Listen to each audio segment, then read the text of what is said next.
They were pharmacists working for the same company, so my brother and I had the house to ourselves.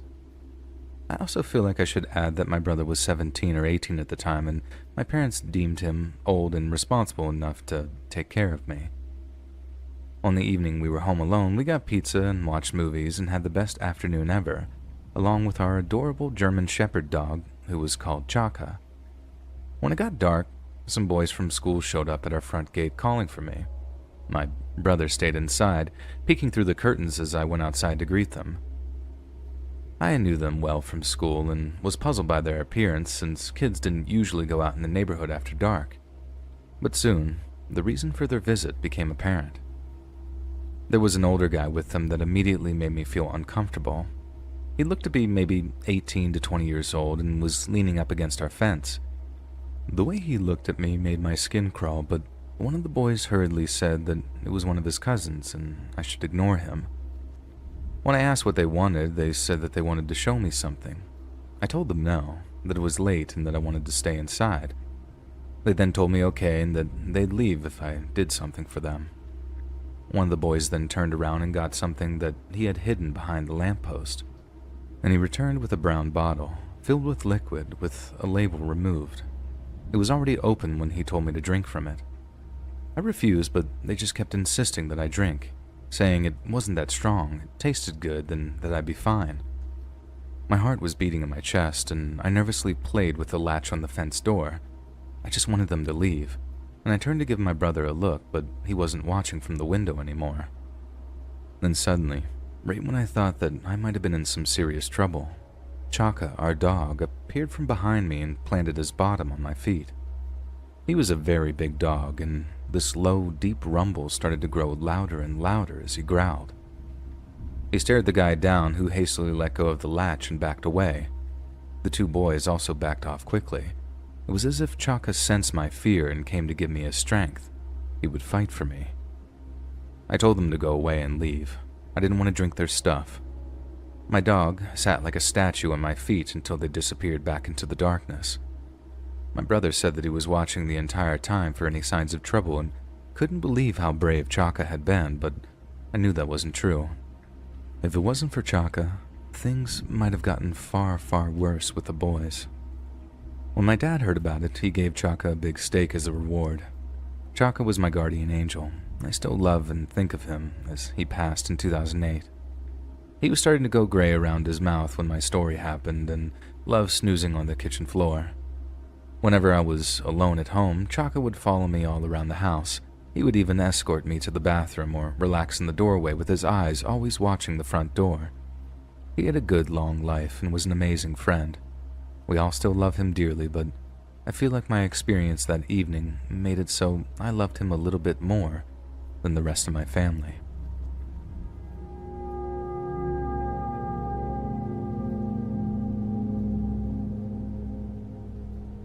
A few years ago, I was working at a pizza chain in my hometown as a driver. I was 27 but made darn good money delivering. I had worked at a few other places, both local and chain, in the years before, and still work as a dasher on occasion even after this happened. Now I choose to deliver in much safer areas for this reason. I get luckier than I could ever imagine. One night I was working and had a double, 2 deliveries to take, and both were cash orders. I had $12 left in my bank. What drivers are given to use as change for cash orders, so you don't have a ton of cash on you at all times. The first order went smoothly. The guy gave me a $50 for a $35 order, so I was excited about the nice tip. I drove to the second delivery. It was at an apartment complex with multiple buildings. I had delivered there before. The sun was about to set, but it was still very light out. The chain I worked at had us drive company cars with the logo on it, all white sedans. This is important. I grab the order and go to the door to the apartment building. A younger guy comes out, and a much bigger, older guy was outside smoking a cigarette. The big guy went inside as the smaller guy came out. He looked around nervously and asked how much he owed me. The way he was looking around just made me very nervous. The hairs on the back of my neck stood on end. I told him the amount, and he said that wasn't what he was told on the phone. Something was very wrong. I felt someone else walk out behind me from the door as the first young guy looked around the parking lot, craning his neck as if he was looking for someone. I told him the amount again and broke down the order for him, trying to keep calm. Then the first guy held a gun right to my temple. I also felt a poke on my spine. 2 gunmen. I couldn't speak. Words wouldn't form no matter how hard I tried. "Give me your money and your keys. Now!" The first guy growled and I fumbled immediately for the keys. I gave him my bank, but hadn't realized the 50 was mixed in. I gave him the keys, trying my best to remain calm. Another guy came up from my left. He had poofy hair and was around the same age as the first kid. The one behind me I hadn't seen yet. The big-haired kid grabbed the pizza bag and ran off and hid. The first kid searched the company car, and luckily I had left my wallet in my personal car. I saw him grab my cell phone, and that's when the panic began to set in. I had pictures on that phone that I hadn't backed up of my then 5-year-old son, who was absolutely my world. "Please, please don't take that. I got pictures of my son who died on there. It's all I have of him. Please." No, I was lying. My son is very much alive. The kid behind me spoke softly. "Trust me, just listen to him. You'll get it back undamaged. I don't want to be here either." I could tell he'd been crying by how his voice sounded. The car began pulling in, and the 3 boys took off to the other end of the complex in a full sprint. Before the one behind me ran, he dropped the gun in front of me, a standard issue 9mm silver and black. The safety was off, and it looked completely real to me. He picked it back up and ran with the others. The car that pulled in saw me. It was a woman and her kid, and panic set in as I realized that they could easily come back and do way worse to me as the sky started to get dark. I collapsed. They had taken my company car keys, $72, the pizza, and my phone. The woman ran up to me and asked if I was all right. She took me into her apartment in the next building over and locked the door. I was shaking so hard I couldn't even hold her phone to talk to 911 as she set down her kid. Her boyfriend, I assumed, helped me call. I spoke to the operator and told her everything. I'm colorblind, and these guys were obviously wearing all black and white clothes, thank God. I had a full description of 2 of them, and the poor woman who helped me was going to be late for work, but she still stayed until I was off the phone and the cops had shown up. Man, she was harsh and blunt with the operator, but I'll never forget this woman's utter kindness to me and her boyfriends.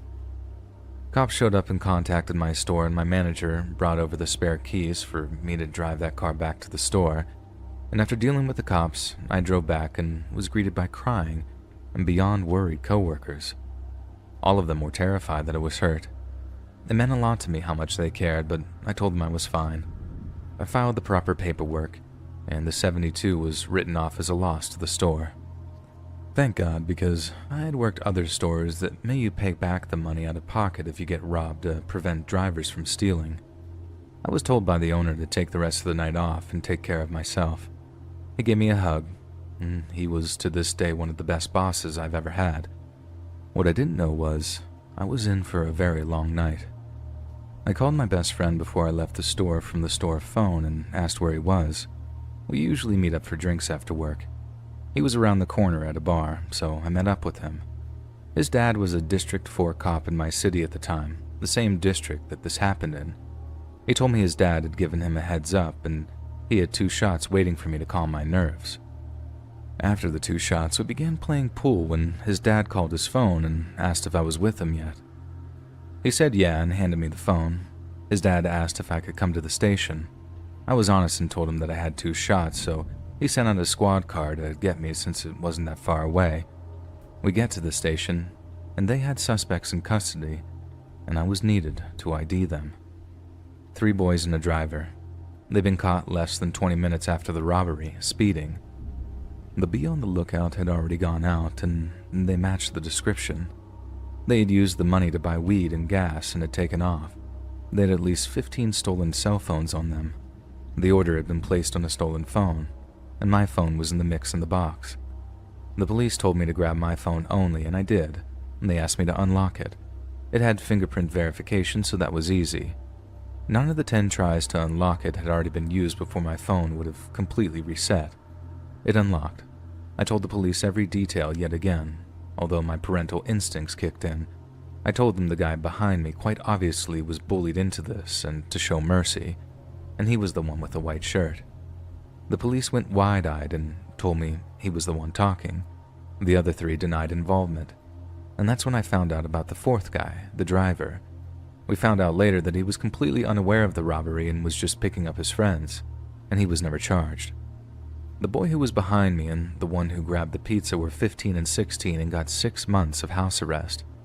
The only reason the one behind me got off easy despite having the gun to my back was because I asked them to go easy on him and that he was a good kid who didn't want to be there, and he was the only one confessing. Makes sense since he had said that the other guys wouldn't have the phone for long. He was planning on going to the cops had they not been caught. But the other guy, the first kid who put the gun to my temple, it was his 18th birthday, and he got the book thrown at him. In the courtroom, he made fun of me and was laughing at me, and seeing him made me panic. The judge scolded him for his behavior, and he just grinned and glared at me with a Joker-like grin, and all I could see in his eyes was pure evil. This kid would definitely commit more crimes. I had no doubt that he would eventually end someone's life. You can see how cold he is just by looking in his eyes. He's evil incarnate.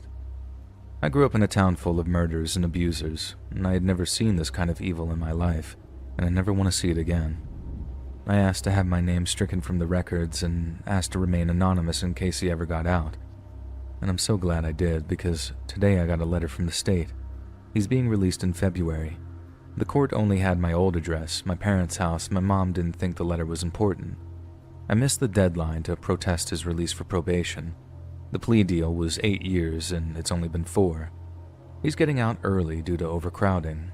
Not good behavior, overcrowding. And this coming February, and I'm ready if he finds me. My wife, my parents, everyone I know knows his face and name. If he tries anything, we're all ready. But for his sake, let's not meet. And to the woman in her family who helped me, I was a woman then. I'm trans now, and if you see this, please know my undying gratitude for you all. It was inconvenient for you, and yet you still were late to work to help me, and I cannot thank you enough. I bought Christmas presents for your daughter, but when I went to the landlord there to find you, you had moved. I didn't want to be a creep and stalk your new place, but I'm glad you got out of that bad neighborhood, and I hope your beautiful baby girl is doing well. I would gladly meet you again and give you the proper thanks you deserve. From the Domino's driver in Southwest Ohio.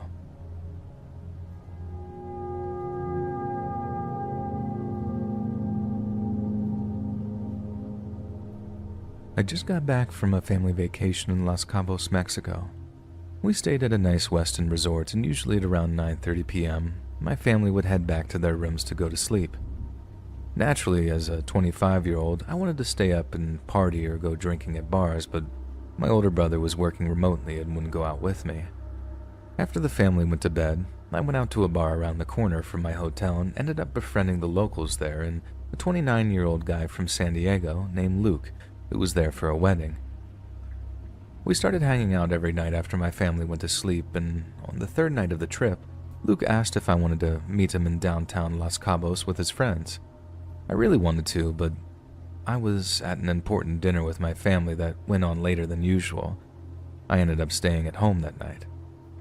The next night, I met him at this huge Pablo Escobar-esque mansion that they rented on Airbnb, and he told me that it was good that I couldn't make it out the night before because of how scary of an experience it was. He explained to me that the night before, his buddy was peeing outside and someone approached him and held out a key with a bump of coke on it. Without thinking, he snorted the bump, and the person who offered it was now demanding that he buy an $80 bag from them. He was drunk and refused while getting pretty aggressive towards them. Things went from bad to worse as the Mexican who offered the bump started following their group from bar to bar for the next 3 hours, taking pictures of them. He called his friends, and there were now a group of them following behind and claiming to be affiliated with the cartel. They warned that if Luke's buddy didn't pay them, that they were going to call their boss. Luke eventually went over and tried to smooth things over. They told him his friends had stolen from them, and that it was going to cost him his life if someone didn't pay up.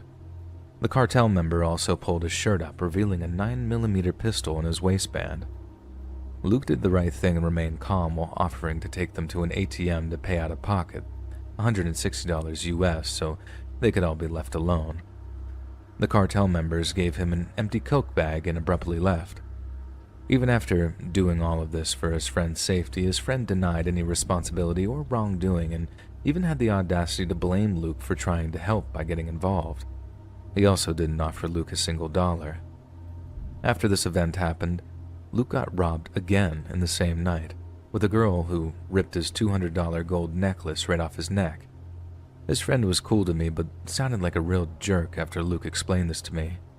Poor dude was just trying to be a good friend and was met with no gratitude, only to be robbed again. Needless to say, I'm very happy that I didn't make it out to meet them that night. I also think that things could have gotten a lot worse for them had he not offered the cartel members money. Be careful out there, and never accept free drugs from strangers on the street of Mexico, or really anywhere. It always comes with a price.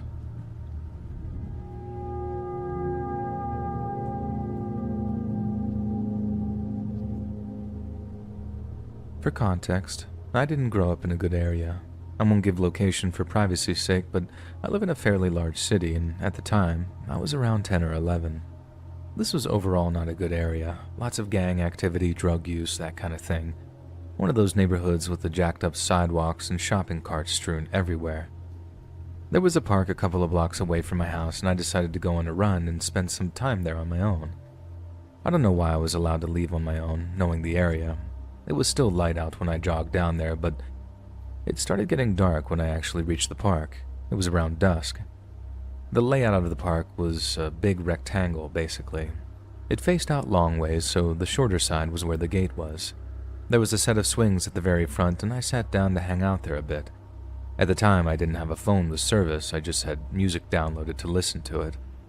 I was sitting with my earbuds in, and just got this really awful feeling. It felt like a tingling on my back, and I knew something was up.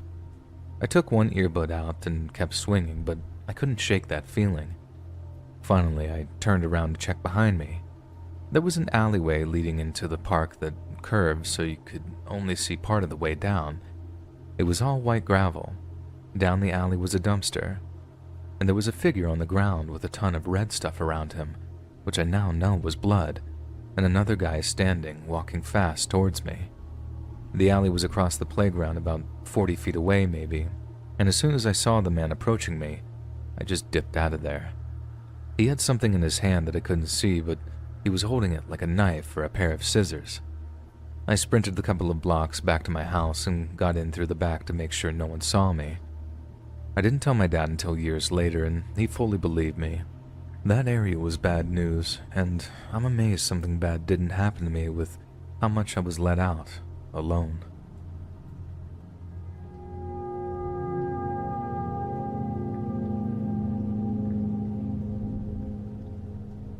On my 19th birthday in September 2014, I moved into my first home, a small one-bed flat. I was beyond excited to have the freedom and independence that living alone would offer me, and quickly set about buying new furniture, decorations, and items for my home. One afternoon on the bus home after a trip into my local town to buy more household items, an elderly gentleman, in his late 60s if I had to guess, started speaking to me. I've always been a social person that'll gladly speak to whoever speaks to me, so I engaged him in the conversation. Just polite chit-chat about what we'd been up to that day, what our plans were for the rest of it. Upon reaching the stop that I'd be getting off at, he told me that he also was getting off at this stop as he was visiting a friend who lived in a neighboring block of flats. He offered to help me carrying my shopping, and I agreed. I walked with him on the front of my block and said my goodbyes. He left towards a different block, and I thought that was that. He didn't enter my building or see which flat belonged to me, or so I thought. A few days later, I heard a knock upon my door. I opened it to find the same elderly gentleman standing outside my door. I was quite taken aback considering that he shouldn't know which flat I actually lived in. He also managed to get into the building without ringing my doorbell. The realization hit me that he must have hidden out of sight to watch which flat that I entered. The block had large windows in the communal area. He quickly forced his way into my home and tried talking to me. I lied and stated that I was about to leave as my friends were expecting me, hoping that this would encourage him to go. He then started groping me under my clothes and underwear. He moved his hands away, but he kept trying to remove my clothes. I ran to my front door and told him, I'm leaving now, you need to go. Luckily he did, but loitered. I waited to make sure that he'd walked away before walking in an opposite direction and immediately calling my dad, and I was in tears. We rang the police, who were as unhelpful as they could possibly be, 2 female officers who asked me, why did you let him into the flat, despite me saying that he forced his way in. They encouraged me not to press charges as the name and address he'd given me in our first exchange was falsified, telling me it would be difficult to prove a lot of paperwork and you have to relive it in court if we did manage to find him. And I regretfully agreed. I was shocked and scared, and the police already were so unsupportive. And it doesn't end there, though.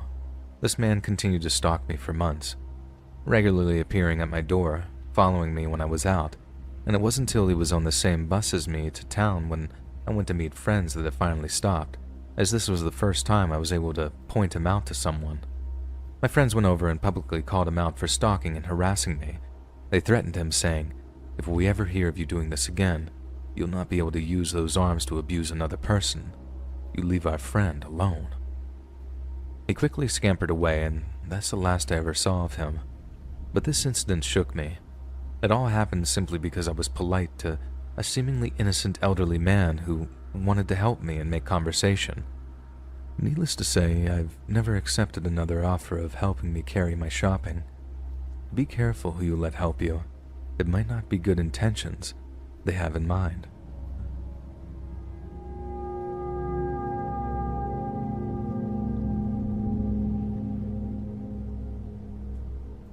We've all had bad dates, right? This is the only date I've had to this point that rang every alarm bell and waved every red flag.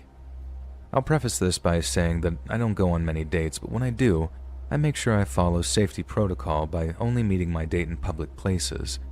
Let either family or friends know where I'm going and park in a populated place close by to wherever we meet. Anyway, this date initially suggested that we meet at his house to watch a movie and have a few drinks, and I said no, I don't feel comfortable with that, and I only want to meet in public. He seemed okay with this, but then brought it up a few more times and said if money is an issue, we can meet up another time or forget about it altogether. But my date backtracked and went with my idea of meeting at a cafe that I chose, that I was familiar with and equidistant to where we both lived. Anyway, he turns up in a 2-door car, this detail is relevant, and goes into the cafe, and I follow behind and introduce myself. After a polite introduction, things begin to get weird. I ordered a Coke and he says, don't you want a drink? I was going to pop into the bar, which is connected to the cafe, and get one. I say no, I'm not drinking, and he looks at me like WTF, as if though I'm being unreasonable. I already explained in messages that I don't drink as I'm on medication, so having to re-explain it again started to make me angry. He seems disappointed and goes to order a cider from the bar while I get a table. Anyway, we sit down with our drinks, and the date immediately goes on about back to his place again, even though the original plan was to stay here and order food, and I already stated that that was not happening. He says something along the lines of having a few drinks and eating at his place, and I said we don't have to eat, we can just have our drinks and leave. He gets defensive and says he has money but prefers if we go back to his. I make a joke and say, you're not a killer, are you? And instead of laughing it off, he stares at me uncannily and says, you don't think I would hurt you, do you? I laugh uncomfortably and say, of course not, but really I'm relieved this date won't be going any further. The date suddenly says, are you going to follow me in your car? Because that wouldn't make sense.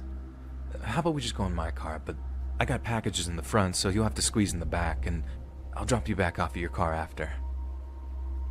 In reality, that made less sense than me following his car and driving home from his house. The fact that it was completely illogical made it even more creepy in my mind.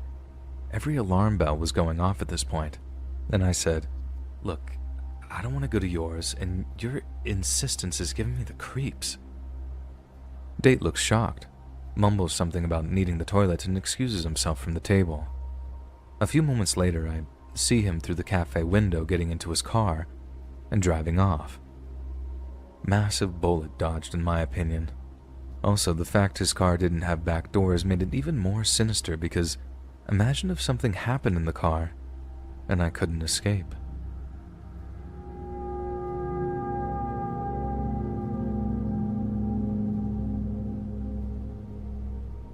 This happened 5 years ago, and I'm only posting now because I want to warn others. This is quite difficult to talk about, and for reasons that'll become clear. In 2017, I went to a friend's birthday. It was their 40th birthday, so it was a pretty big deal. I had recently lost my job and I was struggling with my mental health, but I had a very supportive husband and a good family life. And it was a private party. What could go wrong? My husband was supposed to go with me, but our childcare arrangements fell through at the last moment. I didn't want to go without my husband, but he felt I needed a night out with friends, and the birthday girl kept asking if I was coming, so I went. It was a private party, and everyone there had been invited by the birthday girl. There was a half-dozen people that I knew really well. Everyone else was a stranger, but I assumed that the birthday girl had good judgment and everyone present was okay. We were all having a great time, laughing and dancing, and at one point I stepped outside to cool down and smoke a cigarette. A fellow partygoer, a male, joined me, and we talked about the birthday girl, how we knew her, and we talked about football. And it turned out that we were from the same city and supported the same team. We returned to the party and he asked me if I wanted a drink. I said no and raised my glass to show him that I already had one. I then put my drink down and went to dance with my friend. When I returned from the dance floor, I took a big gulp of my drink, and after that, it all gets a little hazy. And the rest of the story is pieced together from various sources and photos. There is a photo of the male party guests and me with the venue's door staff. I'm smiling at the camera with my arm around the security man and the male party guest next to me kissing my cheek. I don't remember this. There is a photo of me and that person. I'm leaning against him with my eyes closed, and I don't remember this. And I woke up the next morning at home, on the sofa. My husband was initially furious about the state that I came home in, but he didn't know how bad it could have been. Apparently, several friends saw the male party guest trying to guide me into a waiting car and stopped him. When they challenged him, he said I had agreed to leave with him, but I was incoherent at this point, and I have no recollection of this, by the way. A female friend, N, took me home, and I don't remember this, but I know my friend saved me from something obviously horrible. Once my husband knew what had happened, he was very supportive and concerned. N told my husband how quickly my behavior had changed and how quickly I had become uncoordinated and incoherent. And this all took place 5 years ago. I saw my friend recently, and she told me that that male partygoer is currently in prison for assaulting his girlfriend in 2020. Please remember, always be careful with your drink. Never leave it unattended. Watch out for your friends and make sure they're watching out for you. Click the join button to become a member today for exclusive content. I stopped quickly at a Safeway on my way home from work. As I was walking back to my car, I saw a couple walking a fluffy white husky dog, a big dog, and in my head I marveled at how fluffy the dog was, as I love dogs. I got to my car, and as I was climbing in, I heard a female voice say something unintelligible. I glanced around, saw the guy who had his dog standing behind the car next to me, which struck me as odd and a little disconcerting. I hit the door lock button immediately. I started my car, and as I did, I noticed a girl standing on my passenger side, peering into my window, her mouth moving, but I couldn't hear what she was saying. She clearly wanted me to roll down the window. Oh no. No. Oh God, no, not a chance. I've watched way too many true crime shows to even consider this, and do you know how many women go missing from grocery store parking lots? Neither do I, but based on what I've watched, a whole lot. I made eye contact for a half a second, shook my head sternly, and put my car into gear. I reversed out of the spot, careful not to hit her, but while also completely ignoring her as she got more and more distraught, waving her arms and flailing at my car. She was wearing pajamas from what I could see, and getting more and more upset at me ignoring her. Her partner remained in the shadows with the dog, seemingly unaware that I had already clocked him and was watching him too. There was a tiny part of my brain asking, what if she needed help? And a much bigger part of my brain that said, nope. If they needed help, they can go in the store and ask them to call 911. Also, there were two of them and only one of me. I'm outnumbered, plus they have a huge dog. Why in God's name would they ask a small, young lone woman in a parking lot for help unless they had some sort of nefarious intentions? My mind went to drugs, maybe, and I'm almost certain that they would be asking for money or a ride somewhere, even more sketchy, or some form of assistance, and nah, not having it. I am under no obligation to help anyone, and neither are you, especially a stranger. Also, you know what? I've helped plenty of people today. I've helped people under careful, cautious observation. I work as a caregiver in a nursing home. If you're approaching a young woman in a dark parking lot at 10:30 at night, I sincerely doubt you contribute anything positive to my life, and I owe you absolutely nothing. Mama ain't raised no fool.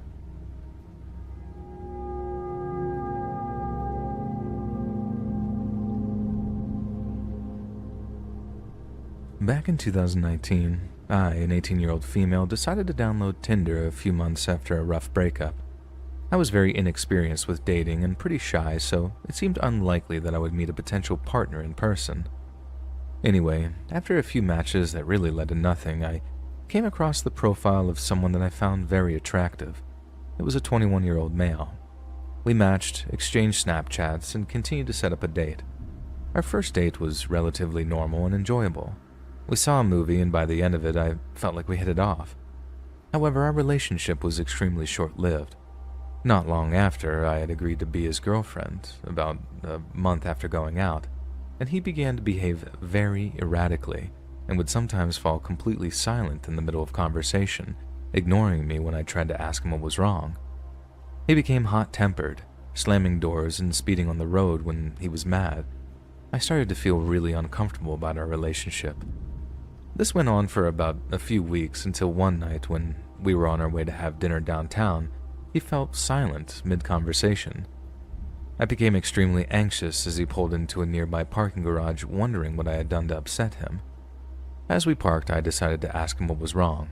He didn't answer. When I asked him again, he shouted at me to shut up.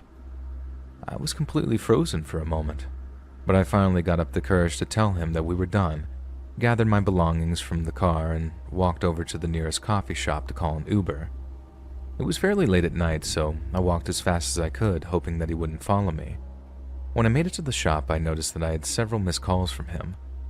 When I made it home that night, I blocked him on all social media and decided never to contact him again.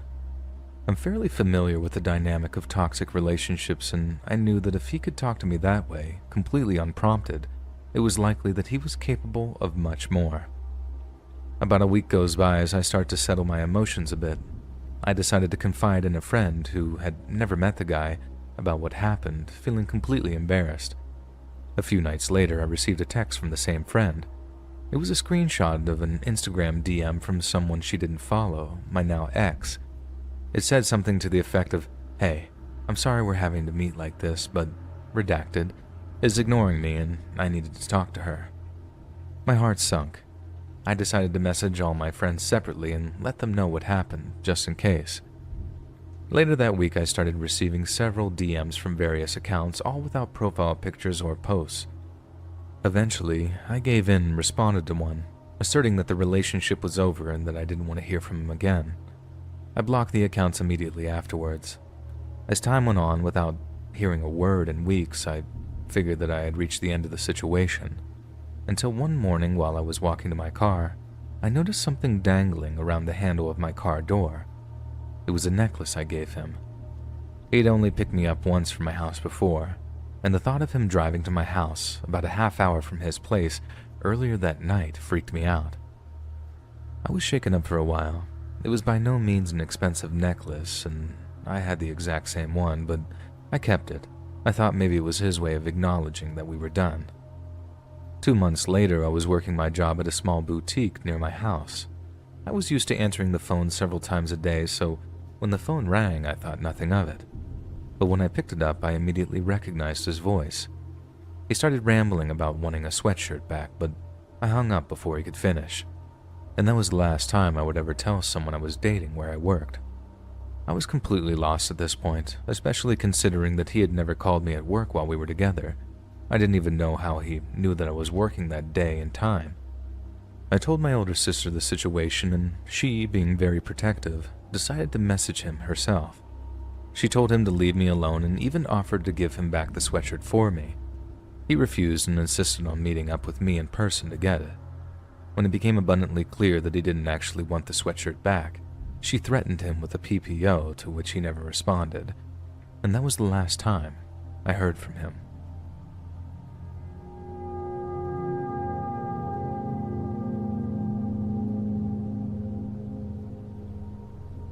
I'm not sure how to start this story, so I'm just going to go ahead with it.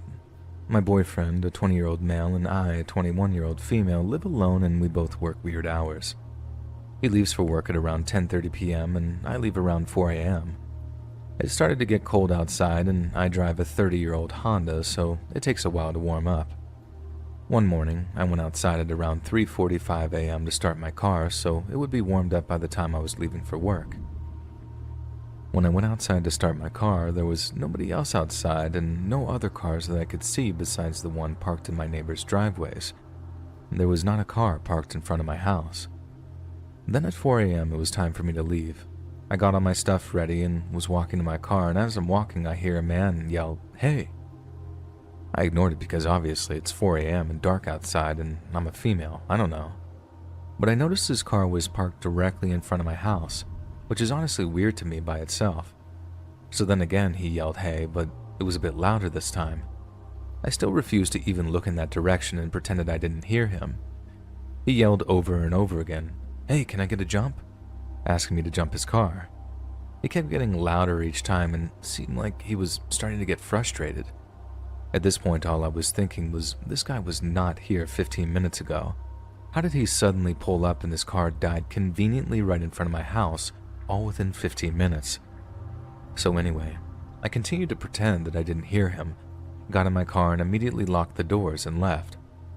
As I was driving away, I kept my eyes on the mirrors, and when I got about a block and a half away, I saw his car start up and he drove away completely fine. It didn't look like he needed a jump at all. So why was he asking me for a jump if his car could start up just fine? What would have happened if I actually did try to go help? I could be overreacting, but to me the whole situation seems suspicious.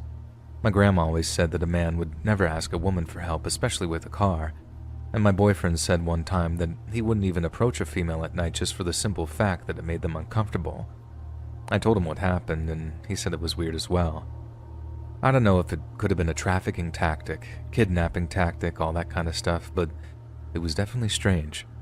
One of my friends joked that someone could be watching my house, and I get that they were trying to be funny and lighten the mood, but it's definitely kind of scary when you have an experience like that, especially because if someone was watching my house, they would know that I was completely alone for hours at night. Do you have any thoughts?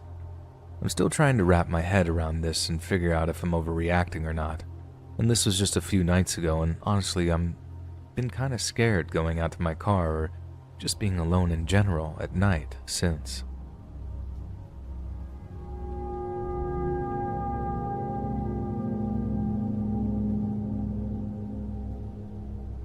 We moved into a suburban house in the southern US a few years back. When the pandemic hit, I found myself working remotely. It was great since I spent more time with my family and didn't have to spend 2 hours in traffic. However, being home a majority of my week exposed me and my family to a variety of strange encounters that have only escalated through the years. Early in the pandemic, we got a knock on the door mid-morning. I was in a meeting, but I heard my partner open the door. I could tell by the voice that it was our next-door neighbor, an older woman who lived alone. She was in the process of moving and had stopped by every day or so to give us a few odds and ends that she didn't want to take with her. However, within a few seconds, my partner called my name with a worried tone. I excused myself from the meeting and head over to our landing, which is open to the front door below. Both my partner and the neighbor look slightly panicked. The neighbor says that there's a strange man sitting on our back wall. What do we do? Now for context, my house is on a green belt. There's about 500 yards of woods and field until you hit a 4-lane road and small shopping plaza. Our back wall is smooth, made of concrete, and about 6.5 feet high. The ground on the Greenbelt side is sloped, which ends up making the wall about 7 feet high on the Greenbelt side. A taller person with considerable effort could probably scale it. I initially think that there's no way someone is up on that wall right now, but sure enough, as I run downstairs and look through the back sliding glass door, there's a middle-aged man smoking a cigarette, with both feet hanging into my yard. He's kind of lazily staring at the back of mine and my neighbors' houses, and my adrenaline starts to kick in. My kids' swing set and toys are in the backyard. I hate confrontation, but I seem to be automatically moving to open the back door. My partner asks what I'm doing. I open the door and step out into the porch and start walking across the yard. As I'm getting closer, I can tell the guy is bugging and probably homeless. He notices me when I get about 6 feet from him. I'm trying to stay calm and not escalate things. "Hey man, what are you doing up there?" He gestures around him. Enjoying my view?" I interrupt. "Yeah, you gotta get down and go somewhere else, man." He just kind of stares at me and swings a leg over the side but stays put. "Just please get off my property," I say more forcefully this time, trying to hide my wavering in my voice. Yeah, okay." He slides the other leg around and jumps down, disappearing from view. I never saw this person again, thankfully. Now, a few months later, I'm working from home. My partner and kids are gone, so I'm alone. There's a knock at the door. Usually I ignore them unless I'm expecting someone, and most of the time it's either Amazon or a solicitor. They usually knock once and then take off. However, this person leans on the doorbell and knocks again. Annoyed, I leave the office to go see who it is. I make my way to the door and can hear a muffled conversation taking place on the other end before I can look through the peephole. I look and see 4 people all dressed like they're heading to a business lunch. 2 men in their mid-20s, an older man, and a young woman towards the back that couldn't have been more than 20 to 21. I slowly open the door out of curiosity, and the older man immediately gets uncomfortably close and starts speaking forcefully in a language I don't understand. It takes my brain a moment to catch up. I can't understand," I start saying, and he pauses and asks in English, "You can't speak Russian?" "No." Then there's a long moment where we all just kind of stare at each other, and he looks like he doesn't believe me, glaring. "Where's the nearest Russian church?" he asks, while the others stand silently behind him. I have no clue. I genuinely have no idea if such things exist in the southern United States. He thanks me, and then they all walk back to their nondescript sedan and take off. They did not stop at any of their houses on the street.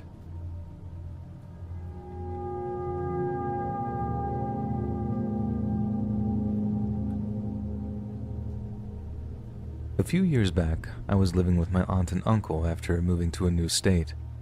They had just moved into a new home in a new suburb development. In this area, door-to-door salesmen swarm new developments and new builds for water softeners, cleaning supplies, solar panels, generators, and the Kirby vacuum people.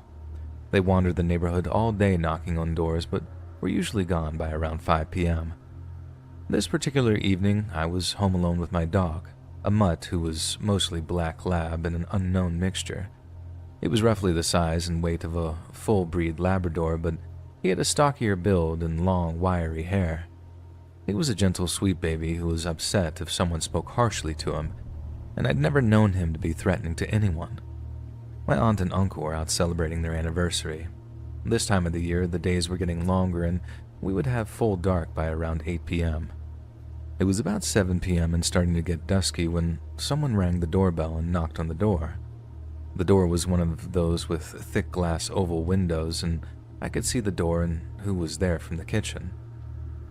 I was going to ignore them, but unfortunately they could see me and continued to knock, so I went to answer the door. My dog followed me, but stood off to the side in the shadows of the dining room.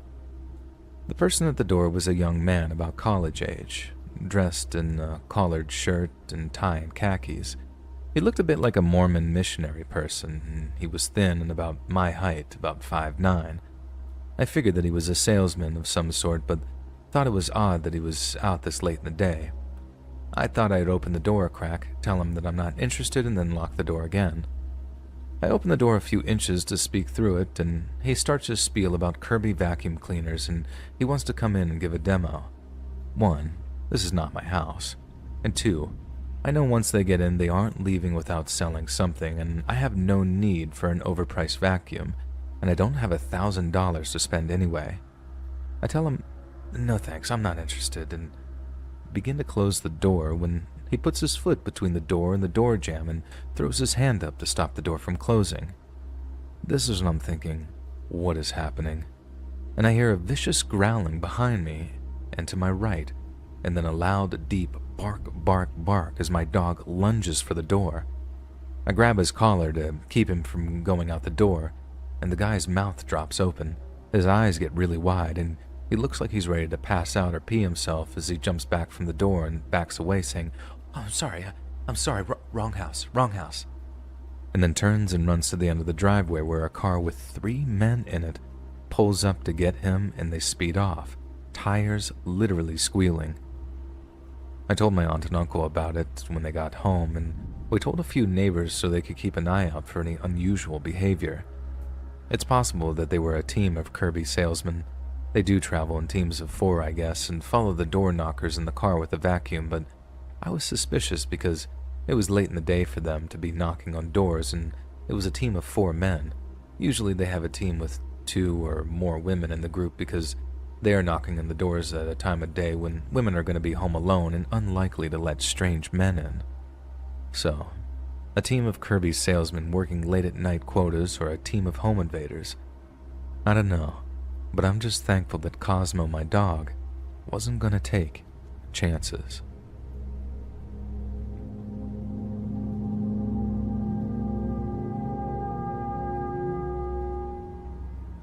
My entire primary school experience felt like a fever dream, but I don't think I could fit it all in a post, so instead, I'm choosing to tell the most bizarre experience in my schooling life. In my school, the language sub that I was taking had teachers leaving almost every 3 months. Some due to finding a job with higher wages. This teacher, however, left due to a very disturbing attitude towards kids, 8 to 10. This teacher is Mr. John. He came to our school during the 2nd semester of grade 5, my class. He was not only a language teacher, but a PE and arts teacher as well, despite not having any experience in either fields. At first, he made a good impression, cracking jokes and giving helpful advice. However, one day, he started deferring to very mature topics while he was teaching. He would talk about paintings, but somehow divert the conversation to body odor and what kind of object that would emit such terrible smells such as excrement. He would go too much into detail about excrement, nothing you learn from bio, to the point where it's not funny but kind of disturbing. He later talked about puberty, which at first seems normal, but later talked about how puberty changes your such and such body parts and other feelings you get. We were 8, and he then showed pictures of his ex-girlfriend when she was 17 and her selfies. She was getting married, and he had her photos in a file on his computer. The final blow was him taking off his shirt and showing every scar and injury that was inflicted on him, and he forced us all to look at them. We were so uncomfortable. Finally, I complained to the principal along with a few others, and he tried to find those who complained about him. He asked around and interrogated 2 of my friends, and thankfully, he was let go. Hey friends, thanks for listening. Click that notification bell to be alerted of all future narrations. I release new videos every Monday, Wednesday, and Friday at 7 p.m. Eastern Standard Time. And if you got a story, be sure to submit them to my subreddit, r/Let'sReadOfficial, and maybe even hear your story featured on the next video.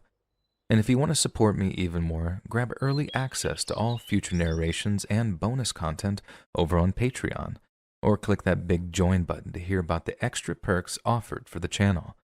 And check out the Let's Read podcast, where you can hear all of these stories in big compilations and save huge on data, located anywhere you listen to podcasts. Links in the description below. Thanks so much, friends. And remember, the big red sack isn't always full of presents.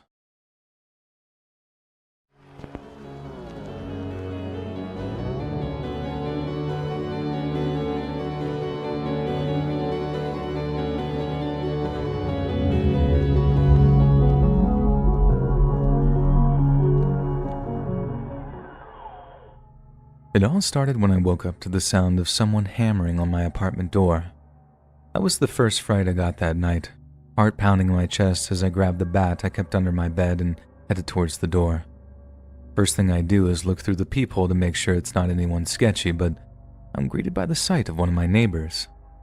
She looks terrified. She's covered in blood, and I can see just through the peephole that her face is a mess. I open up the door, she runs inside and immediately says, "You gotta get me out of here. My boyfriend's trying to kill me." I start to ask her what happened, and she says something like, "There's no time. Just please get me out of here. I swear to God, he'll kill you too for just helping me." That was what sent me into a straight-up panic, because if a guy was willing to beat his girlfriend up that badly, Lord knows that he'd be willing to put me in the ground. I just grabbed my car keys, ran downstairs with the girl following close behind, jumped into my car, then took off into the night. I remember asking her if she had anywhere I could take her, like a friend's or a relative's or something. She said no, and the best thing for us to do would be to drive to a motel so she could call the cops from there. So that's exactly what I did. I drove us to a motel and booked us a room. The clerk was obviously just as concerned as I was, but all it took was to explain that her boyfriend had tried to off her, and they were like, "Geez, make sure you guys call the cops at least." The girl, whose name I didn't know at that point, I just knew she was a neighbor, said that she'd go up to the room and call them, then asked me to get her some ice from the ice machine so she could deal with the swelling on her face.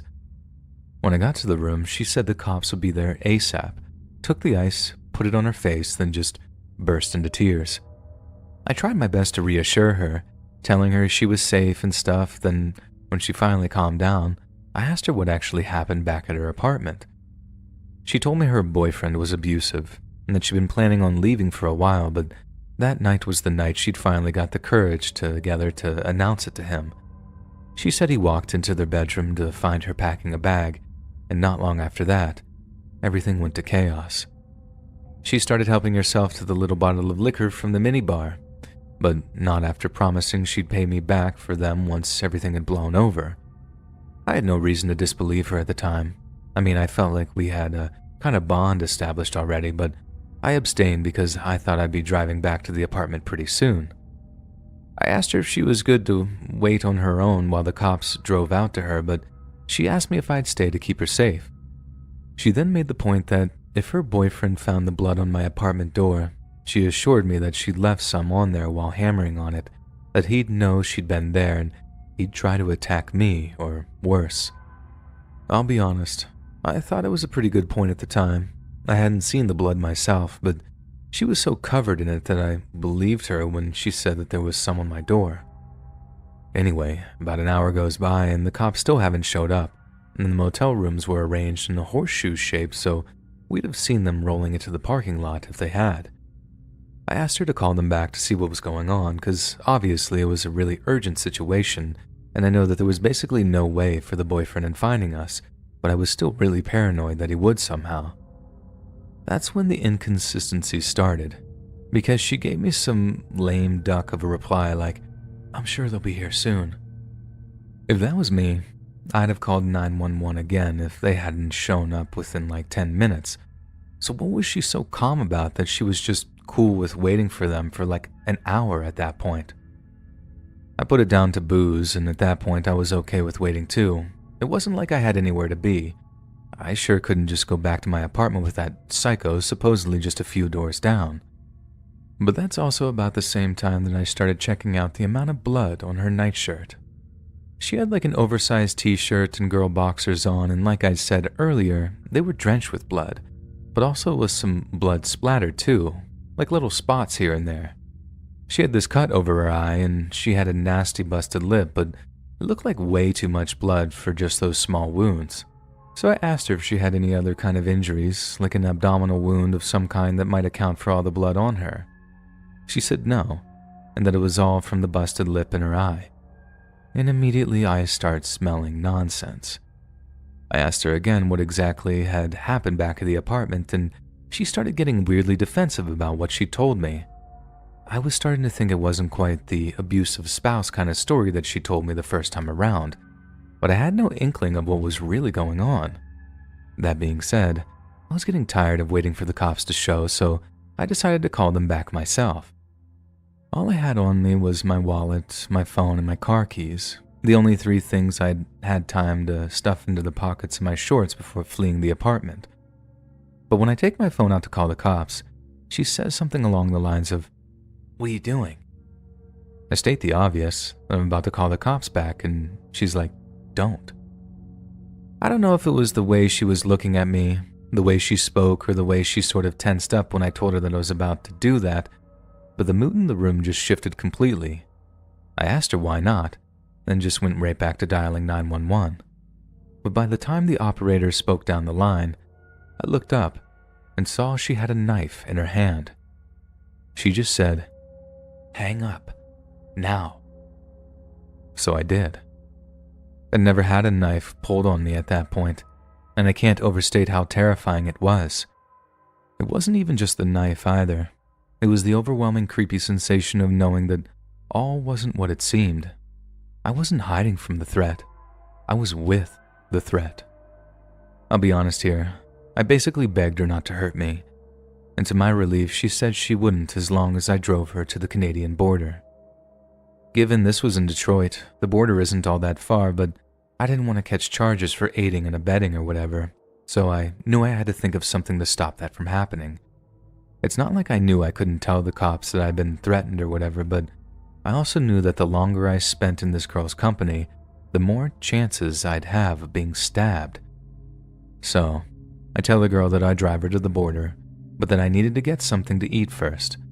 I play it like I wanted to stop somewhere on the way, knowing she'd reason me down to getting something delivered from a 24-hour joint. She also stated that she'd be the one going down to pick the food up, as she didn't want me having the chance to sound the alarm. That's where she messed up, because she didn't seem to realize, to my infinite relief, that I could order from DoorDash and put something in the notes about needing the cops called to the motel. My whole plan hinged on there being a driver around that late at night, but thank God there was, and I was even able to show her the order without bringing up the notes section that mentioned needing 911 called to the motel. And the cops played it perfectly too. They showed up without any lights and sirens on, didn't park in the lot, walked up to the motel room without being spotted from the window, then just knocked on the door like they were a delivery driver. She walks over, opens up the door, then boom, they had a gun and a taser drawn on her before she even knew what was happening. She had the knife tucked into the back of her girl boxers, but the cops were wise to her drawing on them, and she hit the floor hard after they hit her with the taser. Turned out they'd been looking for her because, get this, she was the abusive partner who'd stabbed her boyfriend almost to death before finding some poor schmuck, i.e. me, to drive her to the border. Dude almost bled to death in their apartment but managed to crawl to another neighbor's place to get help. You should have seen the amount of blood in the hallway when I got back to my apartment building, and the whole place was crawling with cops and forensic gear. I thought I might be able to drive over to a friend's place to stay the night, contaminating a crime scene or whatever, but they had this section of the corridor closed off so I could actually get into where I lived. The cops came to my apartment in the morning to take my statement down and to fill me in on what they thought had happened. That's how I found out exactly what the deal was. It was 100% the craziest, most frightening thing that's ever happened to me ever in my life. And just the fact that I was part of it seems completely surreal to me. But the thing that sticks with me is how easily I swallowed her nonsense story at first. How I thought it was helping someone I knew, someone I could trust, when in reality, one wrong move, and I might not actually be around to tell you this.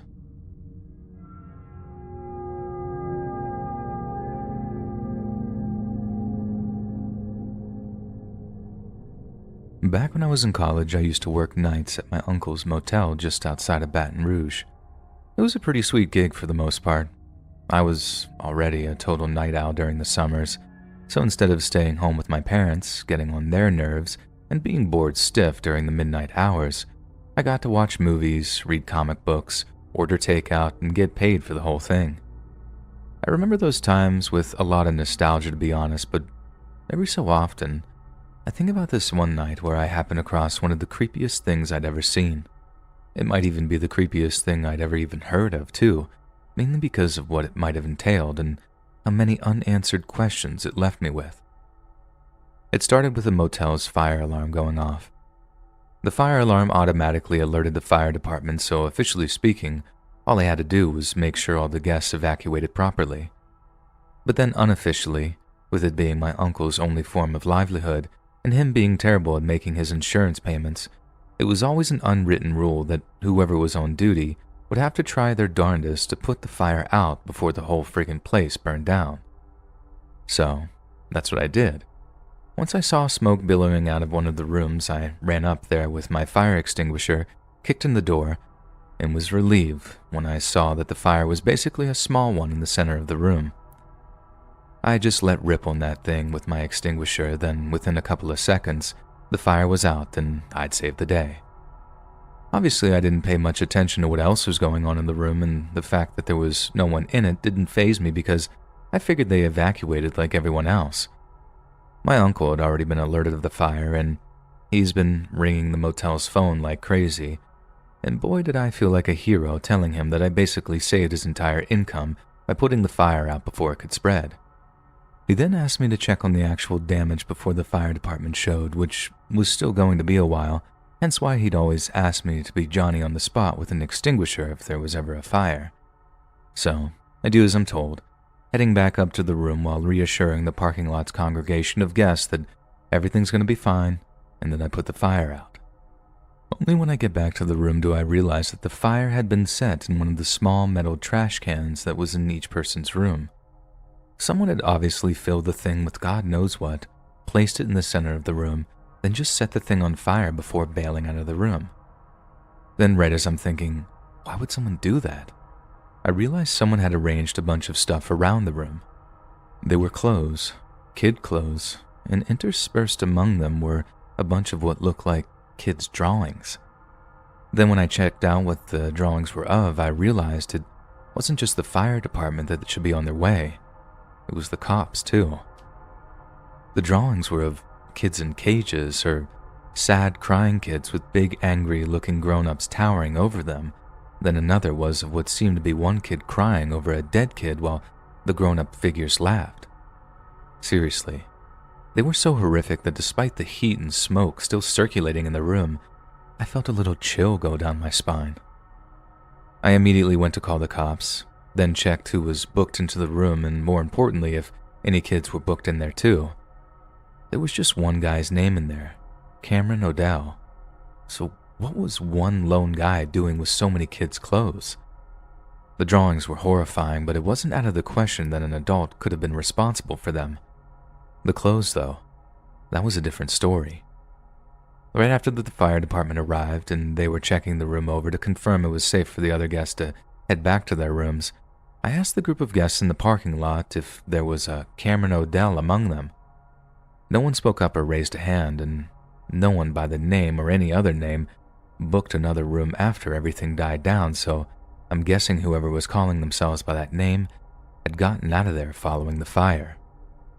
The cops showed up a short while after the fire department did, and I showed them all the clothes and drawings I'd found, along with the booking under the Odell name. Officially, their investigation would involve looking for potential arson, but the cops told me that they'd be looking into the clothes and drawings too if they ever caught the guy who tried to set the room on fire. And that was pretty much the last I heard of it. For the first few weeks that followed, I kept asking my uncle if they'd caught the guy who'd set the room on fire. Each time the answer was the same, no. I tried telling him about the kids' clothes and the pictures, but all he seemed to care about was that the damage to the room was minimal. Besides, I was his hero, having put the fire out and all, so whenever the subject came up, it was all just backslaps and that's my boy kind of talk. It was really hard to get to any details. Like I said earlier, what I'm mostly left with here are unanswered questions and a lot of half-baked theories of what that guy was trying to do. But there's one in particular that really sits with me. If the guy had a bunch of kids locked up somewhere, if it was him that was trafficking children and he was trying to dispose of the evidence or something, he definitely went about it in a really dumb way. But then, what if he was one of the kids that had been abused, and he was trying to draw attention to it some way? What if he tried to get people to listen to him time and time again? Obviously, there's a lot to unpack here with that one, and it brings up way more questions than it answers, but I really don't know what else to make of such a creepy situation. I just feel like there's some deep, dark backstory to the whole thing, but for the time being, I don't know what that is. Maybe in the years to come, if the truth comes out, I'll find out just what a crucial incident the motel fire was. Or maybe not. Maybe it'll just remain a mystery, just like so many other things in life.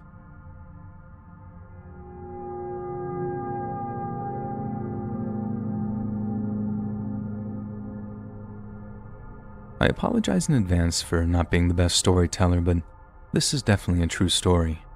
It's also not my story as much as it is my mom's, who used to work at a motel in California back in the 80s. Anyways, one day a guy shows up to book a room, and I'm just going to refer to this guy as the guest, since I don't actually know his name.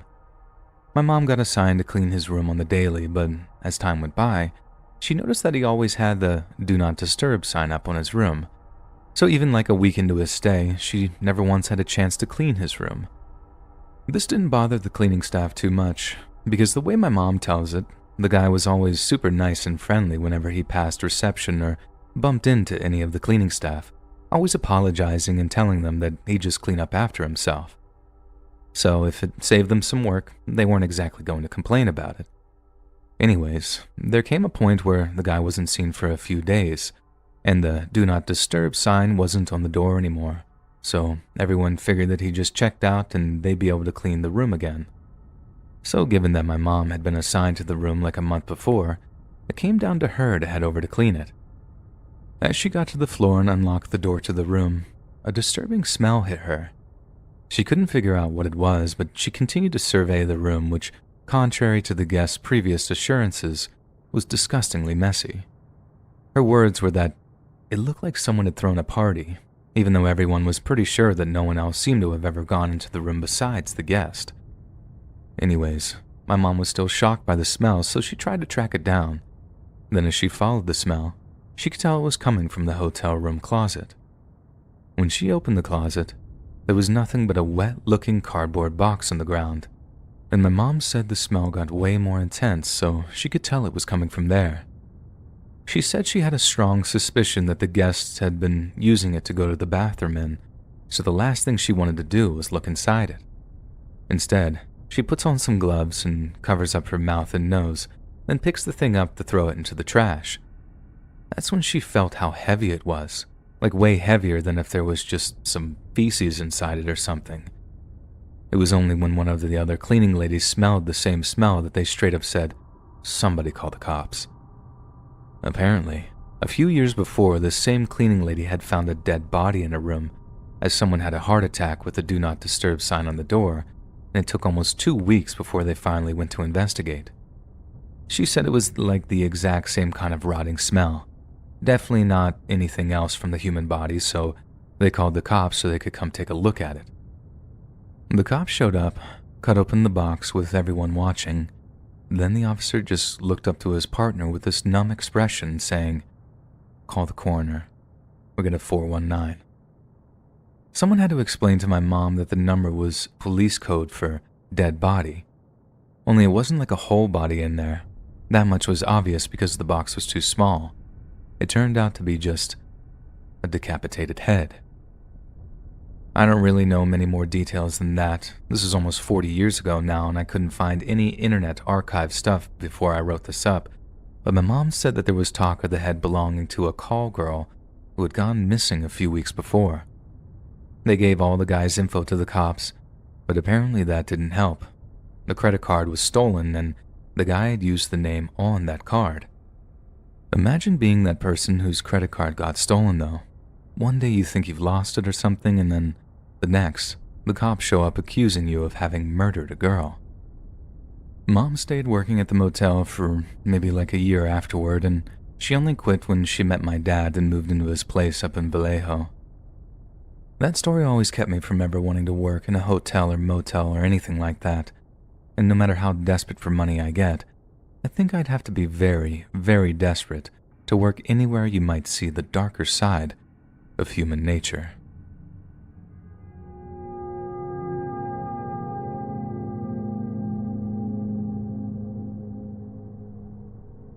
I used to work at a motel that everyone said was haunted.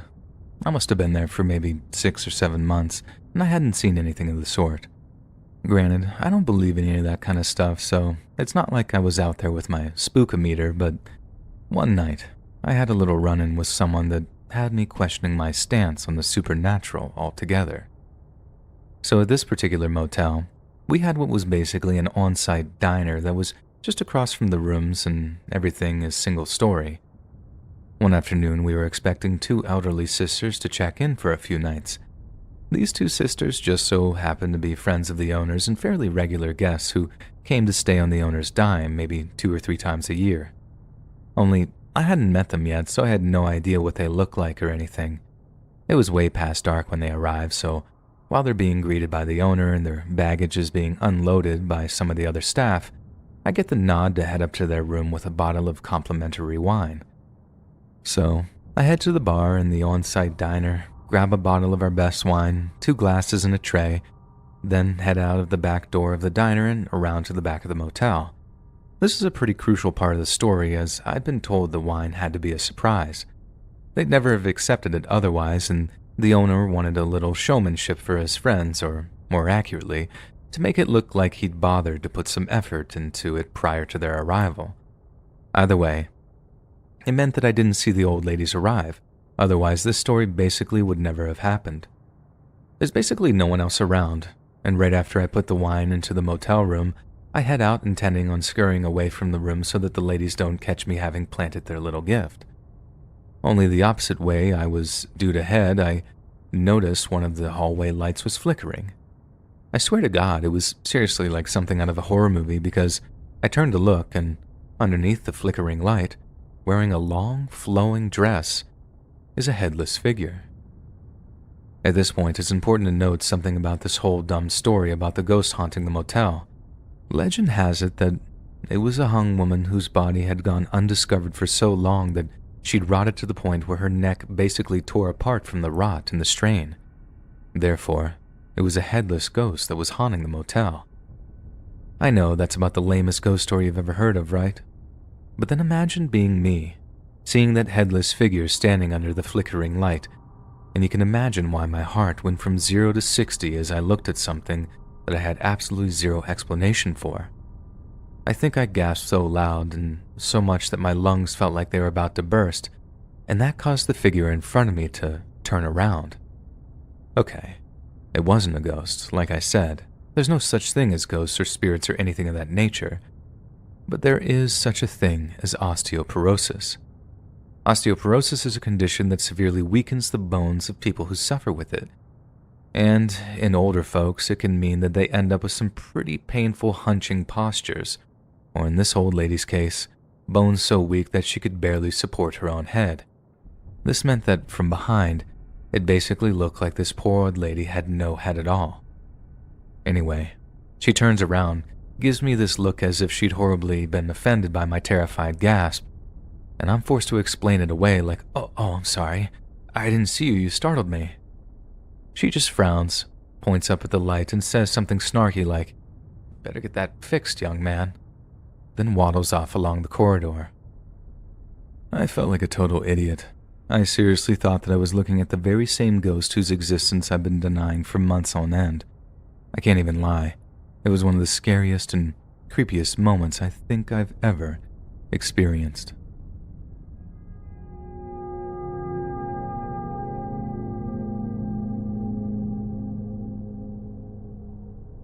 Back when I was in college down in Florida, I used to work a part-time job at this pretty upscale motel. The motel had this pretty nice pool, and this one time, after a series of pretty gnarly rainstorms, I was tasked with cleaning it. This was really out of the ordinary, as we had an actual specialist that came in when the pool was that bad, but my manager said the guy was up to his eyeballs in jobs and wouldn't be able to come out for a few days, and since it was costing us guests, he told me that if I got it done, he'd let me go early and still pay me my full day wage. Absolutely no-brainer, so I accepted. Then about a half hour into the job, this absolute perfect 10 knockout of a girl around my age comes to the pool in her string bikini and asked how long it'd be until the pool was swimmable. I shrugged and told her I didn't know. but it was taking a long time as it was, and I'd only scooped like a quarter of the debris out of it. But then, to my luck, she seems content to just chill by the pool in one of those sun loungers until I was finished. I got where she was coming from. It was really hot outside, and as pervy as it sounds, I was glad to have some nice scenery to look at while I worked. After a while, she started making a little small talk, and after about a half hour of back and forth with her, I pretty much managed to clear the entire shallow end of plant trash. She then asked if she'd be good to dip her legs into the shallows, and I'm like, sure. But then as she does, I notice a bunch of small, dark things swimming out of one of the filters and towards her legs. She hadn't seen them because she was too busy looking up at me, but I was seriously like, "Get your legs out of the pool." I straight up screamed it. She looks at me like I'm crazy, as I'd already okayed her putting her legs in to cool down, but when she looks down, she lets out this ear-splitting scream, then basically sprints back to her room in tears. If you'd never seen Florida water bugs, now's the time to Google them, and more specifically, to Google how big they can get.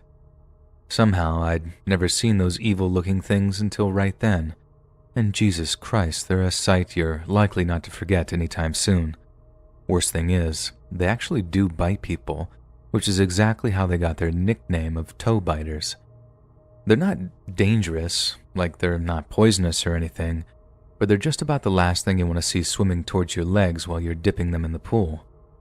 I'm not great with bugs either, so I noped out of there and told my boss that as much as I appreciated the offer of the day off, I wouldn't be carrying on cleaning the pool that day. He was literally like, you're alright, they won't kill you if they bite you. And I straight up told him that I'd rather he fire me than make me clean the pool while those terrifying little things were swimming around in it. Thankfully, he relented and told me to close the pool off by putting the chairs around it like a little fort until the pool guy could come out and completely drain and filter the thing. Apparently, they're pretty easy to kill just by using vinegar or something, but the pool guy still uses protective gloves and stuff because, get this, the water bugs can fake being dead, then just pop back alive into tricking you into thinking you're safe. That's pure nightmare fuel to me. Florida was fun, and I'm glad I got to experience living there while I was in college, but I sure don't miss all the tropical wildlife down there, and seriously, if I never have to look at another water bug for the rest of my freaking life, it'll still be too soon.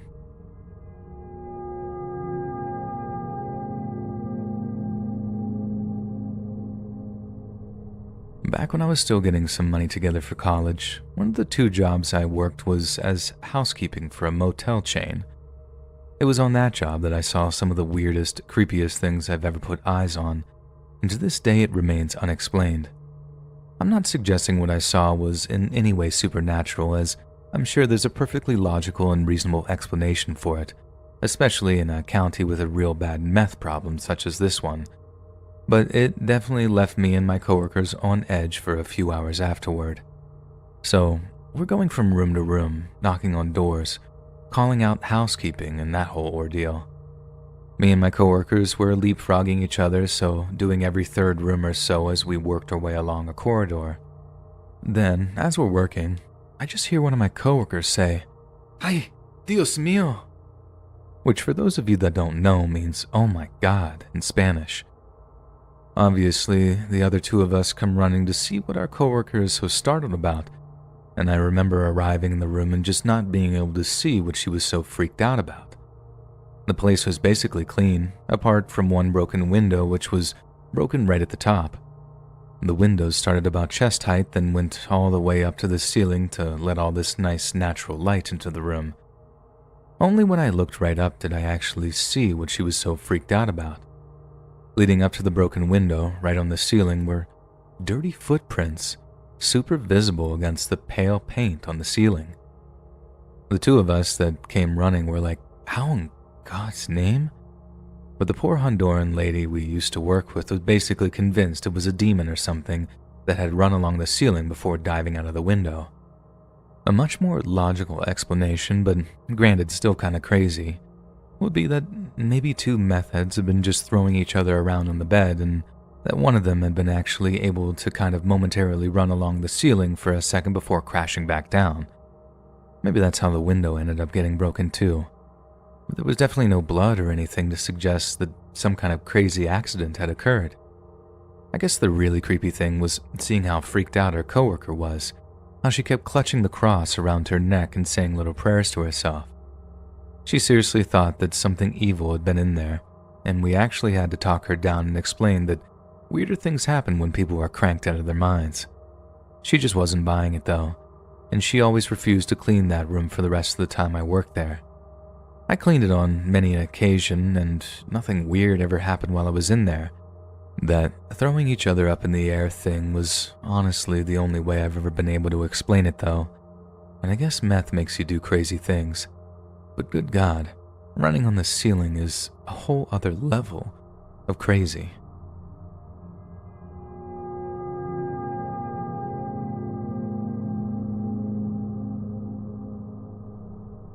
In September of 1992, a music video company in Nashville, Tennessee, placed a listing in the classified section of a local newspaper advertising the sale of a $30,000 top-of-the-line computer system. The computer in question was an Apple Quadra 950 with 4GB hard drive and 30 megabytes of RAM. At the time, it was most certainly worth the 5-figure price tag, and there would most certainly be people willing to pay it. But it seems that in this case, there were people willing to kill for it, too. On October 7th, a man who called himself Tom Johnson responded to the ad claiming he was a freelance computer programmer and database consultant who was willing to make the advertisers an offer. The advertiser in question was 21-year-old Jeremy Rolfs, a videotape editor and student at Middle Tennessee State University, and a few days later, Jeremy met with Tom for a demonstration of the Quadra. To Jeremy's surprise, Tom ended up making an offer of $31,000, claiming he was desperate to secure such an advanced piece of hardware. He had just one request, that Jeremy deliver the computer to his office in Marietta, Georgia on October 24th. Marietta was 230 miles away, a drive that would take just shy of 4 hours, but considering Tom was offering $1,000 above the asking price, Jeremy agreed to the proposal. Then, on the agreed-upon day, Jeremy awoke before dawn in order to make the delivery on time. His 22-year-old fiancée, Heather Olfelman, had agreed to accompany him on the journey, and after just under 4 hours of solid driving, they arrived at a motel called the Knights Inn just off the Georgia section of the I-75. Tom had initially requested the computer be delivered to his office in a large industrial park, but at the last minute, he had called Jeremy to change the location of the meeting to a small motel room. His reasons were that the directions to the industrial park may have been a tad too complex, and to save time and effort, they can meet in a more prominent location. Jeremy was only too willing to agree to this, as it would save him a few bucks in gas money. Yet, little did he know, the change of location meant he was walking into a trap. When Jeremy and Heather arrived at the motel room, the man calling himself Tom told them that his business partner would be arriving shortly to check over the equipment. In the meantime, Jeremy and Heather decided to grab some breakfast while they waited, returning about a half hour later to learn that Tom's business partner was on his way. Tom then suggested, to save time, they could load the Quadra into the trunk of his car to make for a more fluid exchange. It appears that both Jeremy and Heather trusted their potential buyer, as they did so without question. What followed was around 20 more minutes of waiting, and when an exhausted Jeremy grew tired of hanging around, he asked if they could simply close the deal so he could begin the long drive back to Nashville. But to his horror, Tom produced a handgun from his waistband before telling the couple, "I think we can close this deal right now." Tom kept the gun aimed at the pair while he ordered them to wrap themselves up in some of the motel room's spare bed sheets, assuring them that this was only necessary to ensure that they wouldn't pursue him upon his departure. Tom continued to reassure Jeremy and Heather, telling them that the university would be able to claim an insurance check if they said that they had been robbed. The couple were understandably terrified, but Tom continued to reassure them, telling them everything would be fine if they neglected to resist. Yet as they lay there, wrapped up in the bed sheets, Tom produced a hammer, stood over Jeremy's body, and then struck him in the head with it. Jeremy later said he must have been knocked out for a few seconds because the next thing he knew, Tom was standing over a screaming Heather, subjecting her to the same brutal assault. When he tried to tell his fiancée stop screaming and he'll leave, Tom returned to Jeremy and began hitting him again. The couple were able to breathe a sigh of relief when Tom suddenly exited the motel room, yet just minutes later, he returned and began wiping down various surfaces that he touched as a way of removing fingerprint evidence. Once this was done, he brutally attacked Jeremy and Heather with a hammer again, before finally leaving for good. At around 9:30 a.m., a motel employee discovered a severely wounded Jeremy wandering around the parking lot, disoriented and bleeding. Both he and Heather were soon rushed to a nearby hospital, but sadly, Heather passed away as a result of catastrophic cranial damage just 2 hours later. Thankfully, Jeremy went on to make a full recovery and was released on October 27th, but was suffering from vertigo, hearing loss, and severe post-traumatic stress disorder. Outraged at such a brazen and violent robbery, local police launched an immediate investigation, questioning witnesses and searching the motel room for evidence. They found that one of the few clues that Tom had left behind was the murder weapon. The hammer was still wrapped in plastic with an attached card identifying its weight and SKU number, yet despite this, the police were unable to trace it to its place of purchase. Shortly afterwards, police learned of another curious incident that occurred just an hour or so before the attack. Around the same time that Jeremy and Heather were having breakfast, an unidentified woman had complained of a problem in the motel room which Tom had rented. Somehow, the police then came to believe that this woman was actually an accomplice of Tom's who attempted to sabotage the scheme when she learned that he intended to murder his victims. They hoped that this woman might come forward upon making a public appeal, but most probably out of fear of prosecution, she remained silent and anonymous during the remainder of the investigation. Police then announced that Tom had been driving a black cherry or dark brown Dodge Dynasty with a red interior and Tennessee license plates. According to the surviving Jeremy Rolfs, the man had sandy brown hair, was in his late 20s or early 30s, was around 6 foot tall, and weighed 165 pounds. Jeremy also noted how disturbing it was that the man went from a thoughtful, introspective guy interested in computers to someone who was cold, calculating, and deliberate. The man was evidently a dangerous and manipulative psychopath, and how those that knew him may have been completely unaware of his true nature.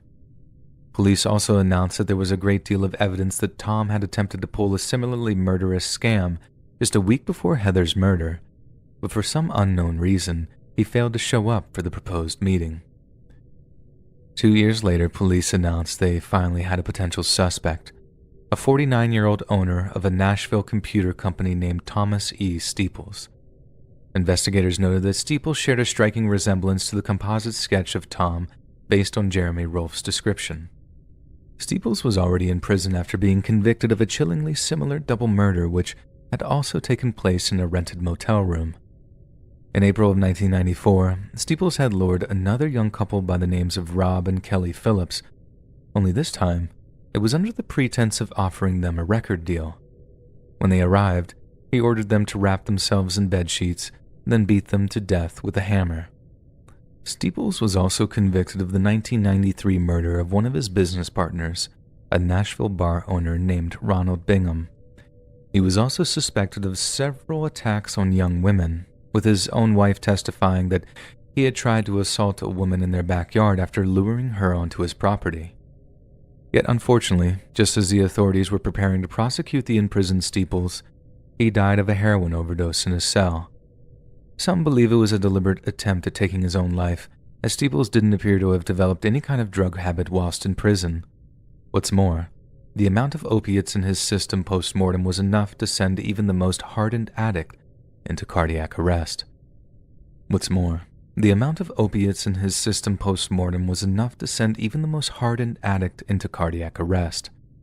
furthermore, Steeples had a slim chance of being paroled for his part in the Phillips murders, but with a conviction for Heather's killing, that chance would have been taken away. Maybe he thought it was better to just end his life than spend the rest of his days locked in a cage. In her honor, Jeremy and Heather's family later created the Heather Uffelman Memorial Scholarship at her alma mater, Middle Tennessee State University. Yet soon, even more tragedy would befall Steeple's victims. Jeremy Rolfe later joined the Peace Corps as a telecommunications advisor and was sent to South Africa to oversee building projects in the post-apartheid nation. Yet on March 31st of 1997, he was suddenly killed in a traffic accident near Wynberg by a driver who had apparently fallen asleep at the wheel. He was just 27 years old. It's as heart-wrenching as it is horrifying that a man who barely escaped being murdered by a bloodthirsty psychopath then lost his life in such a senseless manner, especially when his killer received no official punishment for his misdeeds. Because the fact remains, as much as it seems overwhelmingly likely that Tom Steeples was Heather's murderer, it was never confirmed with evidence in a court of law. This means that there's a slim chance that the man who killed Heather Uffelman is still walking among us, and it may just be a matter of time before their desire to kill returns.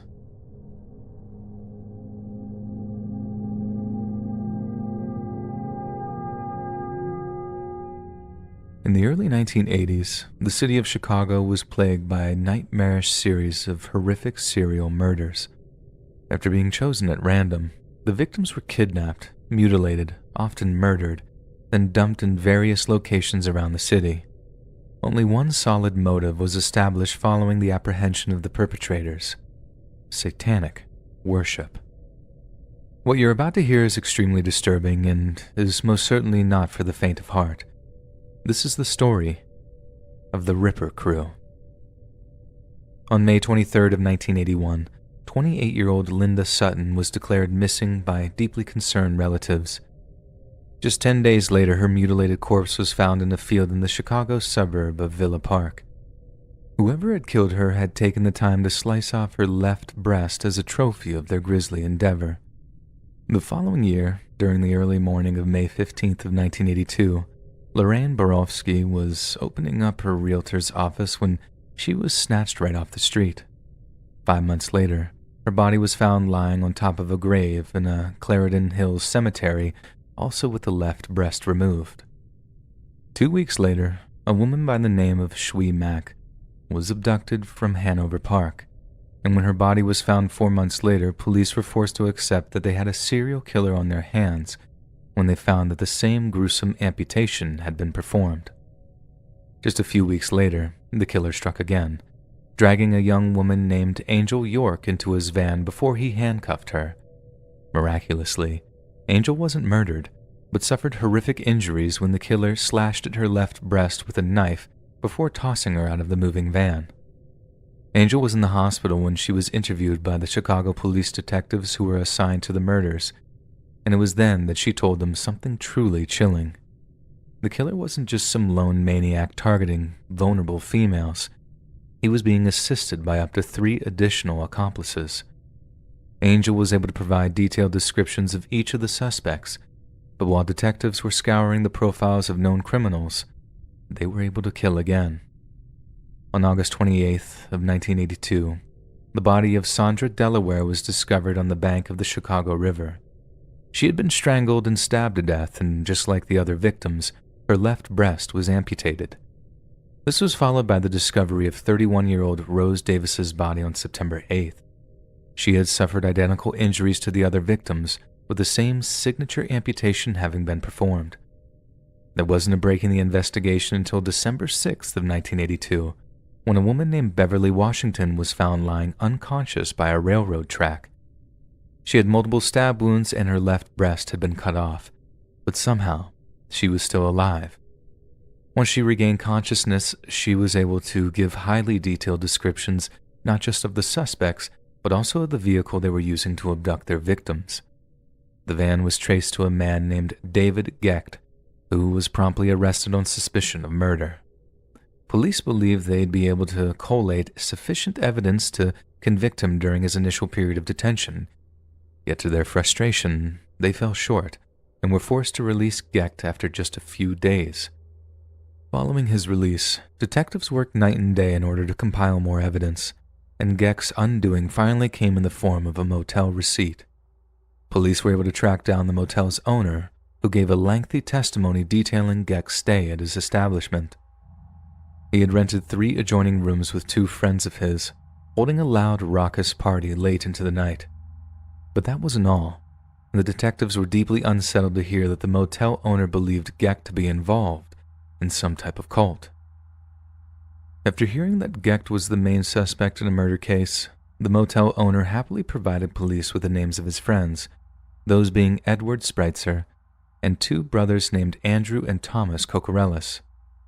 After the police picked up Thomas Kokorellis, they forced him to confess that he and the others had taken women back to Geck's motel room, how the man himself referred to the motel as a satanic chapel. It was there that they drove their kidnapped victims after snatching them from off the street, and although the motel owner had heard loud music coming from the men's rooms, it was merely a way of drowning out the women's screams as they were beaten, violated, and murdered and mutilated. Thomas Kokorellis claimed that David Geck was the one responsible for the breast amputation and that he used a garrote wire to do so. After removing them from his deceased victims, Geck would slice off pieces of the amputated breast before eating them raw, telling the others it was a kind of satanic ritual that they should also partake of. Following this, he would inappropriately touch himself and finish onto the severed breast before placing them in a sealed box. Thomas Kokorellis claimed to have personally witnessed the contents of this box and claimed that there were no less than 15 severed breasts in it. He also claimed that Geck would have his way with the dead bodies of his deceased victims. Geck was clearly a maniac, but he was also highly intelligent and managed to conceal enough evidence that it was impossible to directly charge him with murder. Instead, he was charged with attempted murder, aggravated kidnapping, and deviant assaults for the attack of Beverly, Washington, and was convicted in 1983. Before sentencing him to 120 years in prison, Judge Francis J. Mahone told Geck not even an animal would do these things, only a devil or a monster would. Next came the trials of Geck's 3 accomplices, starting with Edward Spreitzer in 1984. Spreitzer admitted that on October 6th of 1982, the gang shot 28-year-old Rafael Tirado and his friend Alberto Rosario at a phone booth in a random drive-by shooting. According to Spreitzer, he was driving Geck's van with Geck in the passenger seat when he was ordered to slow down. Geck then took 2 guns from a rear seat, told Spreitzer to stop the van, then opened fire on Tirado and Rosario. Rosario survived being shot, but tragically, Tirado succumbed to his wounds at the hospital in the hours that followed. In a bid to avoid the death penalty, Spreitzer pled guilty to the murders of 4 of the gang's victims, as well as on the lesser charges of attempted murder and aggravated kidnapping. During the sentencing phase, Spreitzer's attorney argued that he was a junior member of the Ripper crew and was acting purely on the orders of David Geck. She claimed Spreitzer was immature, impulsive, and simplistic, a man who would do almost anything to please his friend. The prosecution, on the other hand, called Spreitzer every woman's worst nightmare and labeled his accomplices cowardly weasels who roamed in packs to prey on women. His attempt was successful, and the judicial system took mercy on him, sentencing him to life in prison without the possibility of parole as opposed to the death penalty. In 1985, it was Andrew Kokorellis' turn to be convicted of murder, assault, and aggravated kidnapping. The prosecution once again sought a death sentence, yet during the sentencing phase, Kokorellis' defense attorney took a similar approach as Spreitzer's, claiming that his client had been a follower, not an organizer. Once again, the tactic worked, and the jury spared Andrew's life after deliberating for just an hour and a half.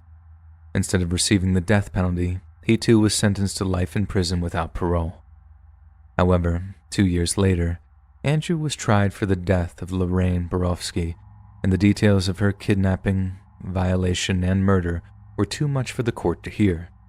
It was convincingly argued that Andrew had engaged in inappropriate actions with a dead body, and in light of this and many other perverse details, he was sentenced to death. On the day that he was due to be executed, Andrew declined the offer of a last meal, with his last words being, "To the Borofsky family, I am truly sorry for your loss. I mean this sincerely." He then recited a verse from the Bible, Repent ye, for the kingdom of heaven is at hand. As a reward for his detailed confession, Thomas Kokorales also managed to avoid the death penalty. At the time of his arrest, Thomas Kokorales was a painter with no criminal record, meaning his trial judge took a degree of mercy on him that his accomplices did not receive. With an IQ of 75, he was described as having a borderline range of intellect, and was said to be more motivated by fear than any kind of perverted desire. Thomas pled guilty to Borofsky's murder, taking the death penalty off the table in exchange for a 70-year jail sentence.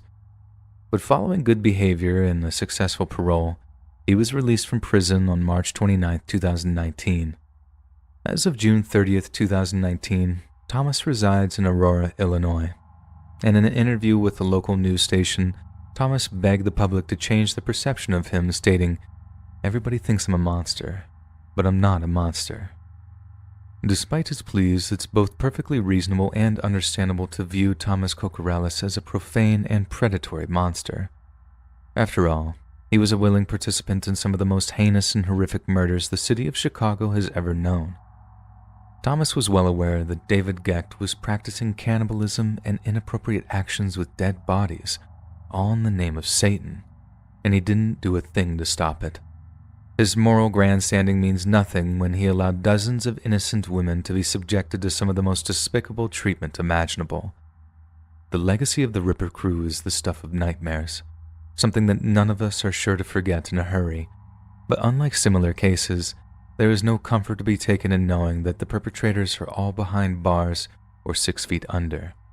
And that's because a member of one of the world's most horrific snuff gangs is free to walk among us, having caused untold agony, having taken the lives of the innocent, and potentially having tasted human flesh. Hey friends, thanks for listening. Click that notification bell to be alerted of all future narrations. I release new videos every Monday, Wednesday, and Friday at 7 p.m. Eastern Standard Time.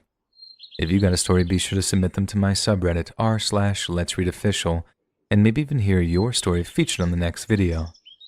And if you want to support me even more, grab early access to all future narrations and bonus content over on Patreon, or click that big join button to hear about all of the extra perks offered for the channel. And check out the Let's Read podcast, where you can hear all of these stories in big compilations and save huge on data, located anywhere you listen to podcasts. Links in the description below. Thanks so much, friends.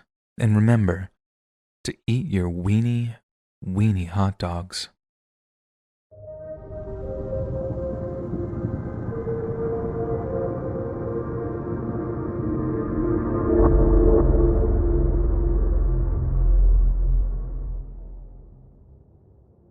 I grew up in a little place called Kirby, Mississippi, and one of the defining moments of my youth was sneaking into a movie theater in nearby Roxy to see a movie called Sudden Impact.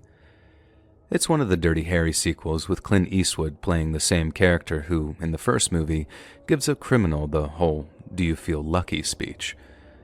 The movie itself is nothing special, at least it can't hold a candle to the likes of Magnum Force, but it marked the first time that I found myself thinking, I want to be a cop. But not just any cop. I want to be a detective. Some foul-mouthed, rough-riding hammer of justice, just like old, dirty Harry Callahan. Well, real life isn't like the movies, and I had to learn to walk before I could run.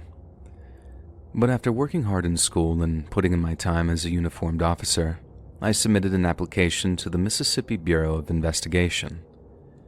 The MBI aren't strictly police, we're state special investigators, which comes with the freedom to run our investigations as we see fit, all while having the same investigative powers as regular law enforcement. Think of us like safeties on a football field. We can move wherever and however we want, just as long as we make the game-winning tackle. I worked in major crimes for a few years, mainly just making a name for myself within the Bureau. And then one day, in early April of 2003, my SSA, or supervisory agent, approaches me with an intriguing offer. The Public Safety Commissioner had recently approached the MBI's chief, or the SAC as we like to call him, and asked him to put together a brand new unit. And this unit would be unlike any that had come before it and would focus on one task alone. reviewing and potentially reinvestigating what are referred to as cold cases. A lot of other states already had a dedicated cold case unit, but officially speaking, Mississippi didn't have one until the summer of 2004. But 18 months previous, the head of the DPS said that it was high time the Bayou State tasked some of its own officers with investigating unsolved crimes, and he gave the go-ahead for the pilot scheme that I was eventually a part of. I was honored to be considered for the job, but in the MBI, there's only one way to climb the career ladder, and that's to deliver noticeable and consistent results. Working at solving tough, long-dead cases would make for a noble pursuit. I just didn't know it was the right choice at such a formative stage of my career. Working cold cases seemed like a job for an old-timer, someone who had the patience and the experience to see things others didn't. But for me, I wanted to run with the big dogs. I wanted to be chasing down killers, kicking in doors, and then dragging them off to jail in cuffs. I didn't want to be trapped in the archives for 12 hours a day, getting paler and older with nothing to show for it. But according to my supervisory agent, all my hunger was exactly why he wanted me there. He believed that if I applied that same drive to unsolved crimes, I could potentially make my career there, and if the pilot scheme was successful and the unit expanded, I could end up getting promoted and running my very own team. Once he'd put my mind at ease like that, I accepted the invitation and put my name forward. Then just a few weeks later, the Mississippi Bureau of Investigation's first ever cold case unit held its first official meeting in one of the conference rooms of our district headquarters. Essentially, our job was this. We had to go through stacks of unsolved case files, all pertaining to violent crime, and pick out any we thought had a chance of being solved. And after that, we had to take the case file over to the district attorney's office and see if they'd be willing to prosecute any suspects that we might identify. I guess that might sound obtuse to some people, who are thinking surely it's the DA's job to prosecute everyone they suspect of being guilty of a violent crime, right? And to that I say, sure, in theory, but that's not always how things work. A district attorney will sometimes tell you they serve justice, but in reality, they don't serve anyone except the people who elect them. I guess that's a good thing if you're looking at the bigger picture. It's still we the people, you know. But unless it's going to make a DA look good, they won't want to reach into the public purse for it, and I kinda get it. No good solving a 30-year-old double murder when there's an active child predator roaming the state, committing crimes in the here and the now. But this attitude made our job needlessly frustrating. The very purpose of the cold case unit's creation was to cut through all the red tape, but in practice, we ended up having to get our cases rubber stamped before we could even work them. However, whenever we did get that rubber stamp, if we had the evidence, the case file, and a viable suspect, then was all systems go. The first case I sent over to the DA involved a Jane Doe that had been found up in Marshall County back in 1993. Her body had been found by a guy that had pulled over to the side of the highway to take a leak. He stopped his truck, walked off into the trees to get a little privacy, and then noticed two hefty-looking trash bags lying near the base of a tree.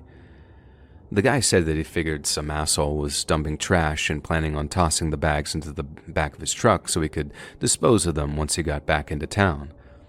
But then as he got closer, he started to smell that very sickening but oddly familiar stench. The guy didn't take a step further towards those trash bags. He knew what was in them, because they smelled almost the exact same way as his old pet cat did after his parents pulled its maggot-infested corpse out of the crawl space below his childhood home. The guy drives back home, calls the cops, and tells them that he's got a real bad feeling about the two trash bags that he'd seen. And not long after, a highway patrol officer was taping off the scene in preparation for the arrival of the forensics teams. Jane Doe's body had been dismembered and then placed into two trash bags. Her torso and her arms were in one, her legs in the other, but her head, her hands, and her feet, they were all missing. She was estimated to be anywhere between the ages of 17 to 25 when she was murdered, while abrasions to her knees and lower back suggested that she made a living as a prostitute. There were track marks on her arms and puncture marks around her groin, which suggested a prolonged and habitual use of narcotics. But we had to wait for the toxicology report to find out just how extensive that drug use was.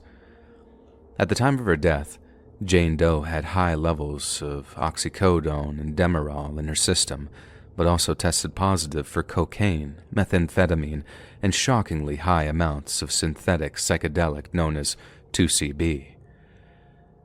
During the investigation that followed, two of my fellow agents from Major Crimes isolated a trail of boot prints which led from the nearby highway to the disposal site and back again.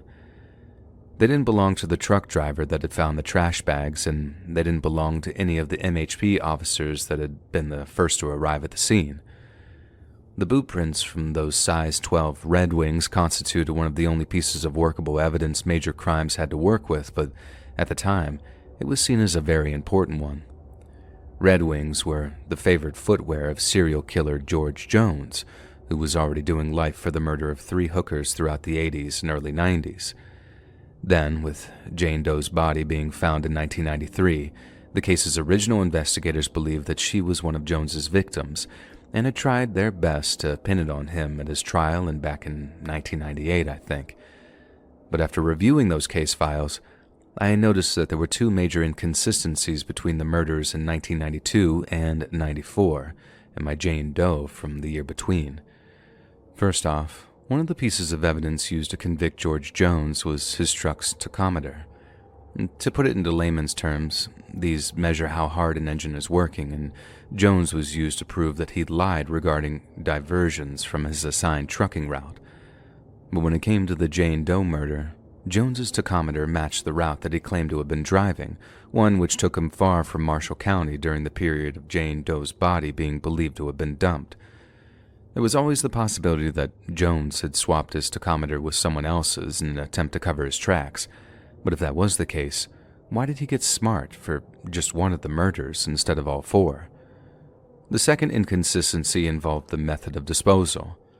Victims from 92 and 94 had been mutilated extensively, but it was a wild, frenzied kind of mutilation, no rhyme or reason to it at all. But in the case of Jane Doe, the removal of her head, hands, and feet hadn't exactly been done with surgical precision, but they marked the only manner in which her body had been desecrated, and the dismemberment had only commenced following her murder.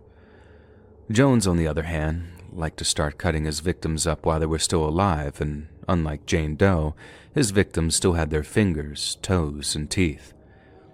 At his trial, the prosecution painted the 93 murder as Jones's attempt to switch up his modus operandi, partly as a way of keeping himself entertained and partly as a way of throwing the cops off his scent.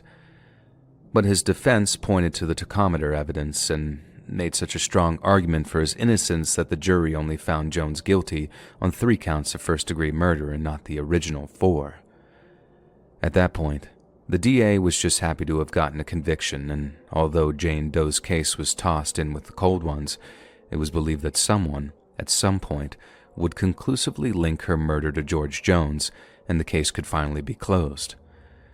After all, Jones wore a size 12 Red Wing, exactly the same kind that left the boot prints at the scene. It had to be him, right? Same type of victim, same type of location, just a slight variation in the MO. Even if the jury couldn't see it, Major Crimes thought that they had their guy, so although Jane Doe's case file remained officially unsolved, no one felt too bad about tossing it into the cold case files, as the man who most probably killed her was set to rot in prison for the rest of his life. Now, here's where I bent the rules just a little bit. The DA would never have approved my reopening of the case until I had a viable suspect, and I heavily implied that I was going to be the one to finally bridge the investigative gap between Jones and Jane Doe. The only thing was, I didn't think Jones was our guy. Jones was a man of lukewarm IQ, who struggled with meth, prostitutes, and his own guilt. He could hide the meth use from his wife and kids, and he mistakenly thought that he could hide the infidelity too. But in murdering the prostitutes he craved after his week-long meth binges, Jones took all his self-loathing out on those poor girls. He hacked and slashed and stomped on them, and he wanted to make them suffer for tempting him. But the way in which Jane Doe was dismembered, it was almost clinical. I knew it would be a risk to go out on a limb like that, but something about the way the case was dealt with the first time around, it just kinda irked me. Jane Doe was treated like a pawn in a game of chess, a throwaway piece in an otherwise successful prosecution, and I thought she deserved far better. So, I worked my ass off to get the case approved, then was finally allowed to start doing my job. My first call was over at the team at Missing Persons, and using their newly digitized record system, they were able to provide me with a list of young women and girls whose cases fit a fairly narrow criteria. The girls needed to be fair-haired, they needed to be between the ages of 17 and 25, and they needed to have been declared missing between the years of 1988 and 1993. From the looks of her body, Jane Doe had been a drug user and a prostitute for quite some time prior to her murder, so I asked the special agents at Missing Persons to factor that into their search.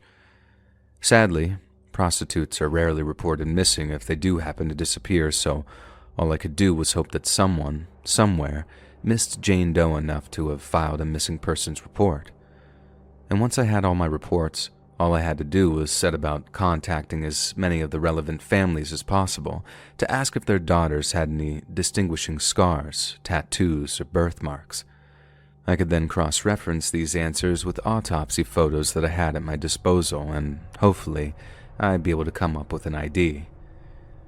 It took days upon days of searching up phone numbers, asking for forwarding addresses and visiting people at home, but eventually, I ended up getting a hold of a mother who'd filed a missing persons report following her stepdaughter's disappearance back in 1991. The stepdaughter had come from her husband's first marriage, but she adored the girl like her own flesh and blood and was devastated when she went missing. The girl was a physical match for Jane Doe, and when I asked if she had any distinguishing marks or features on her body, her mother told me about a small scar just above the elbow on her right arm. The scar was the result of some childhood misadventure, and when I checked the autopsy photos, there it was. Jane Doe had a tiny scar just above her right elbow. Now, this wasn't some conclusive proof that Jane Doe was the same missing stepdaughter, as a person's arms are one of the most common places that scars will be present. But what would provide concrete proof of her relation, and therefore her identity, would be a DNA test. With it being her stepdaughter, there was no point testing the mother.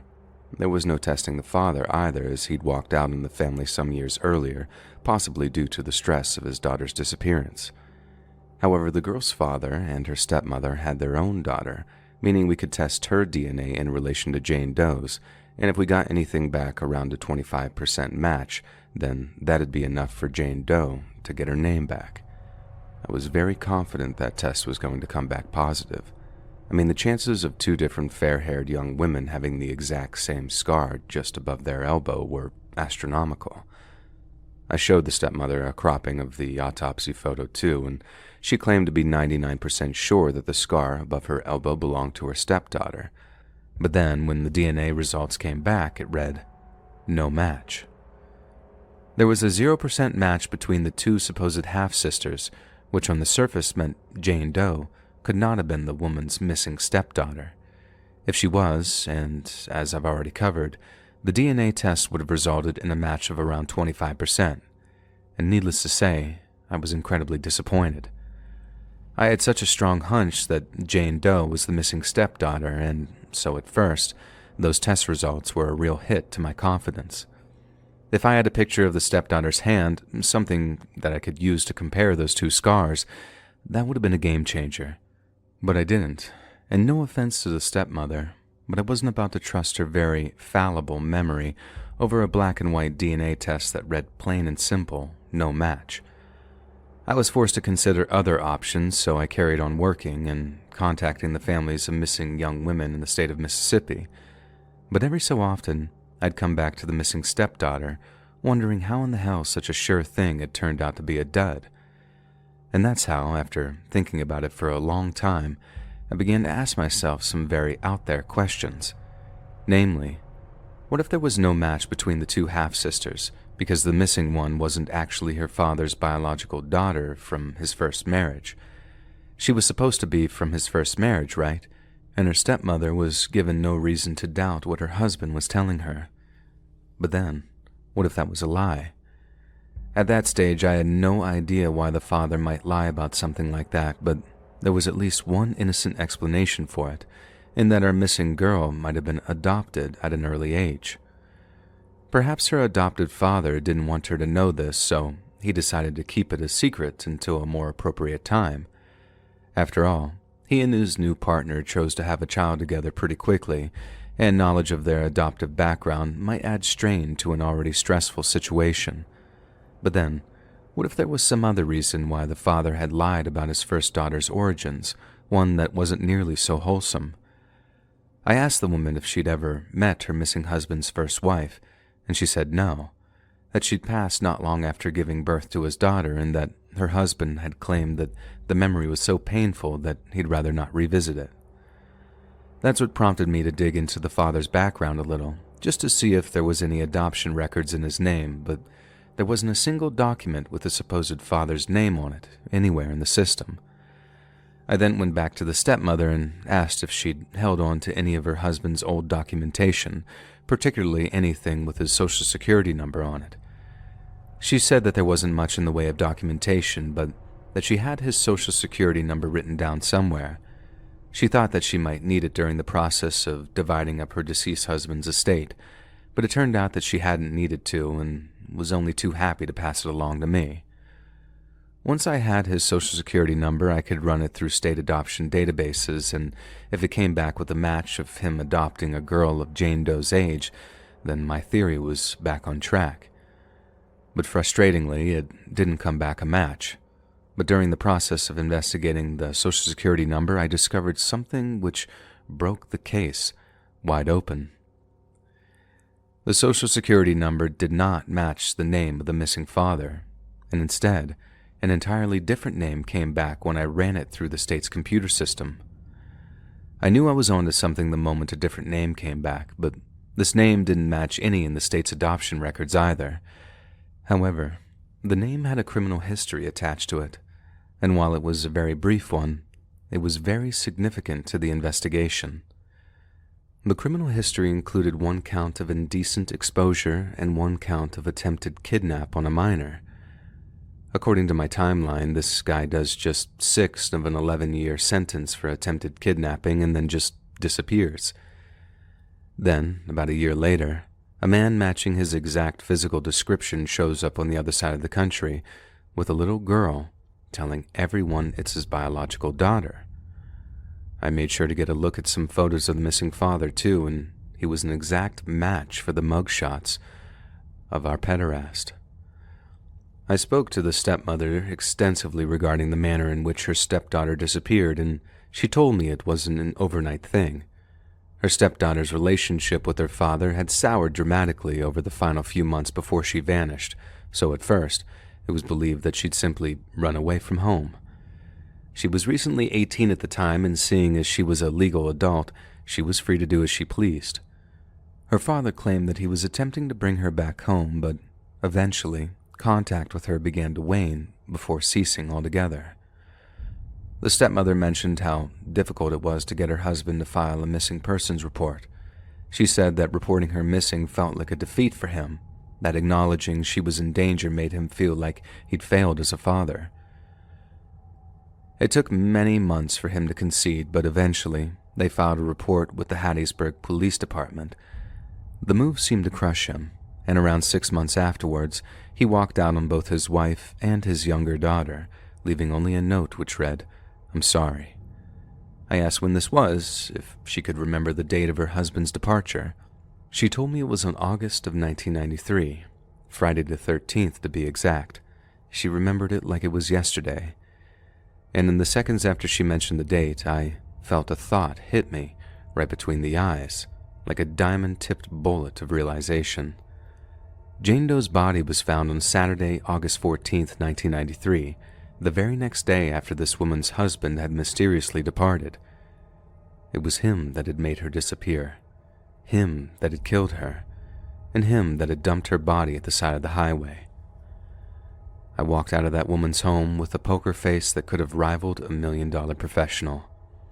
The hunch that her missing husband had murdered her stepdaughter in a move prompted by the filing of that missing persons report, it gave me one of the strongest hunches I had ever felt in all my career in law enforcement.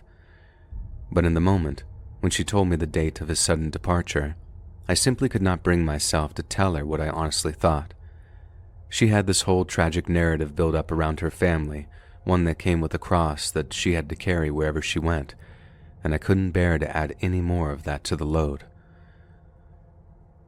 If she is to find out the truth, it should be via the proper channels, and it should be based on concrete judicial results, not what, at the time, were still nothing but half-baked theories so convoluted that I felt like I was losing my mind.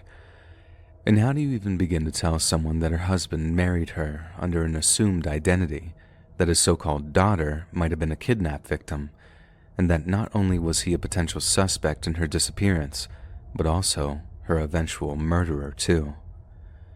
I think just one of those things would be enough to send a woman like that into shock-induced catatonia, but all four at once, I figured that might kill a person dead if you caught them in the wrong mood with it. Since I had no viable suspects, there was no point in taking any of my findings to the district attorney, but there was a whole lot of point in taking what I'd found to the MBI's Major Crimes Unit, as well as several other organizations, including the FBI, the U.S. Marshals Service, the National Crime Information Center, and the National Center for Missing and Exploited Children. If we were potentially looking at a nationwide manhunt for a soon-to-be fugitive, then there was only so much state authorities were capable of, and if the father had in fact fled the country, then it was well and truly out of our hands. After that, I simply reclosed the case, placed it back in the stack with all the other cold ones, and then went about trying to find one that would result in an actual conviction and not just an entry on the FBI's most wanted website. The cold case unit was set up to close cases and get results, ideally in cases where investigators were just a few short yards from making the touchdown. All I could do was hope that someone up the federal chain took interest enough to find our suspect, extradite him back to Mississippi, and then put him on trial for murder. But to date, that hasn't happened. I worked on a bunch more cases, some good, some bad, but I never heard back about the Marshall County Jane Doe, and I never shared my thoughts or feelings with her stepmother. Like I said, it wouldn't feel right putting that kind of weight on her, especially when it all just amounted to theories. I work in the state's Criminal Information Center now, doing something much slower and much less taxing than working old cold cases. I miss my time with the unit. They seem like they were the good old days before I really realized that they truly were the good old days, but I don't miss cases like Jane Doe's because that's impossible. To miss something, you have to leave it behind. It has to disappear or change in some way. But Jane Doe's life, her death, her story, they'll always be with me. I've accepted that now. And as much as I'd like to see her killer brought to justice before I go back to God, I've also accepted that for some folks, justice is a luxury they'll simply never get to enjoy.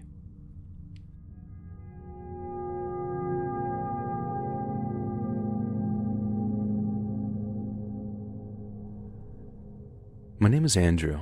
I'm from Widnes in northwestern England, and I'm a huge fan of the channel, particularly the dedicated true crime videos that you upload from time to time.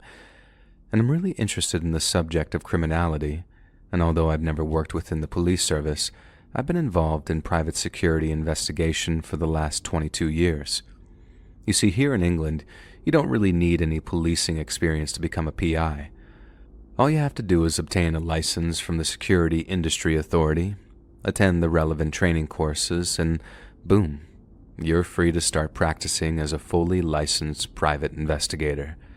Now don't get me wrong, I'd considered becoming a police officer for quite some time, but when push came to shove, the antisocial hours and shockingly low wages had me considering many other options.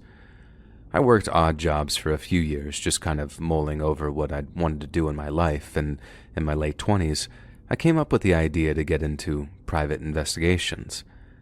My first job was essentially a low-paid 12-month-long apprenticeship, but since my income was supplemented by the Department of Work and Pensions, it wasn't like I was having to pinch every penny in order to get by. I used those 12 months to advance my knowledge of the trade, and my boss was a former member of the Criminal Investigation Department, meaning he had an awful lot of skill and experience to pass on. I mostly shadowed him during that first year, helping out on the clerical side of things, running small errands and making copious cups of tea.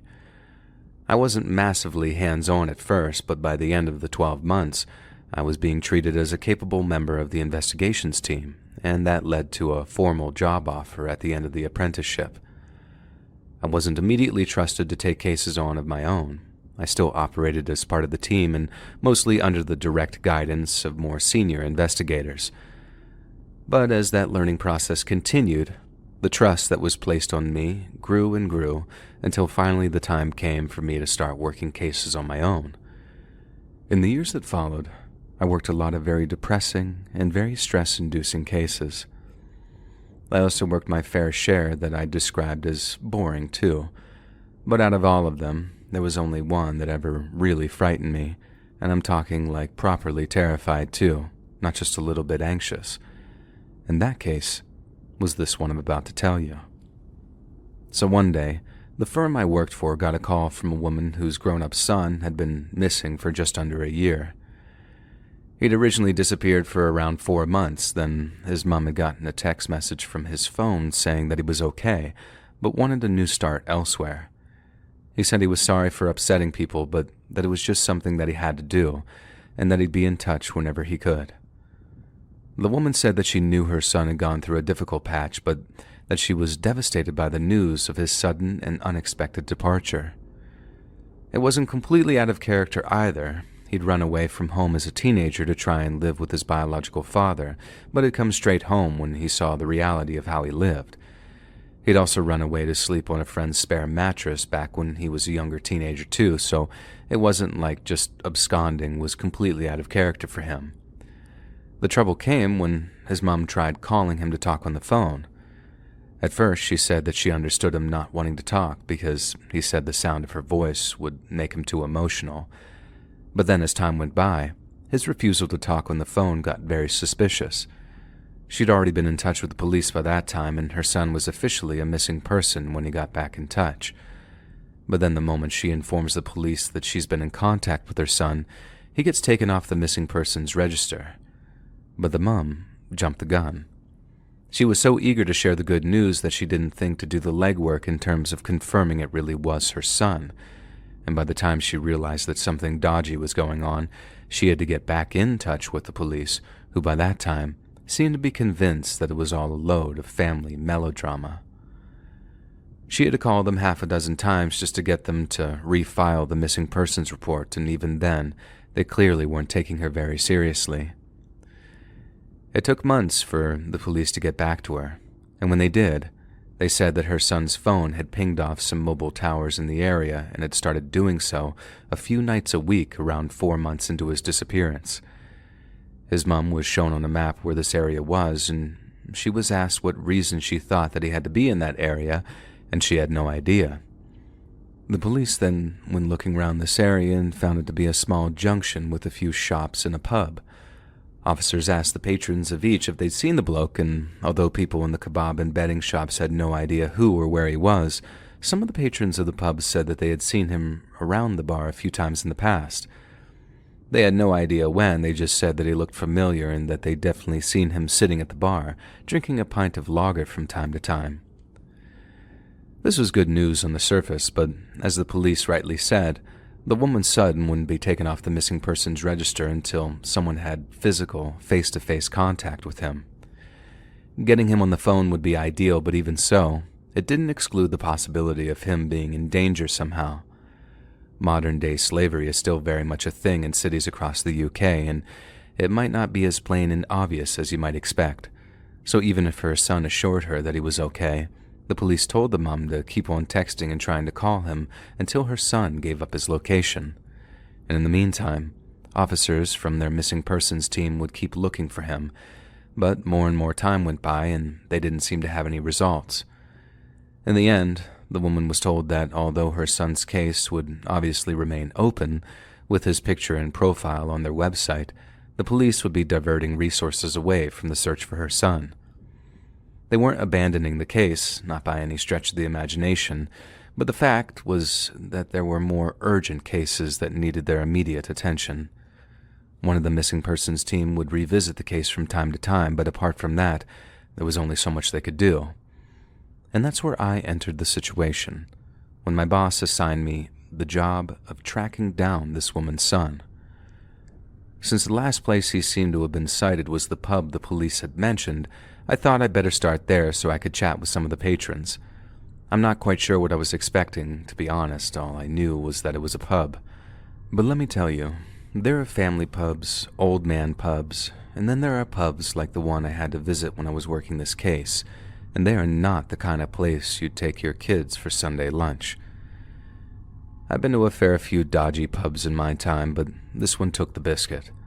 The police had apparently told the lad's mother that the people drinking in the pub were very cooperative, but when I visited, I realized that they must have been on their best behavior.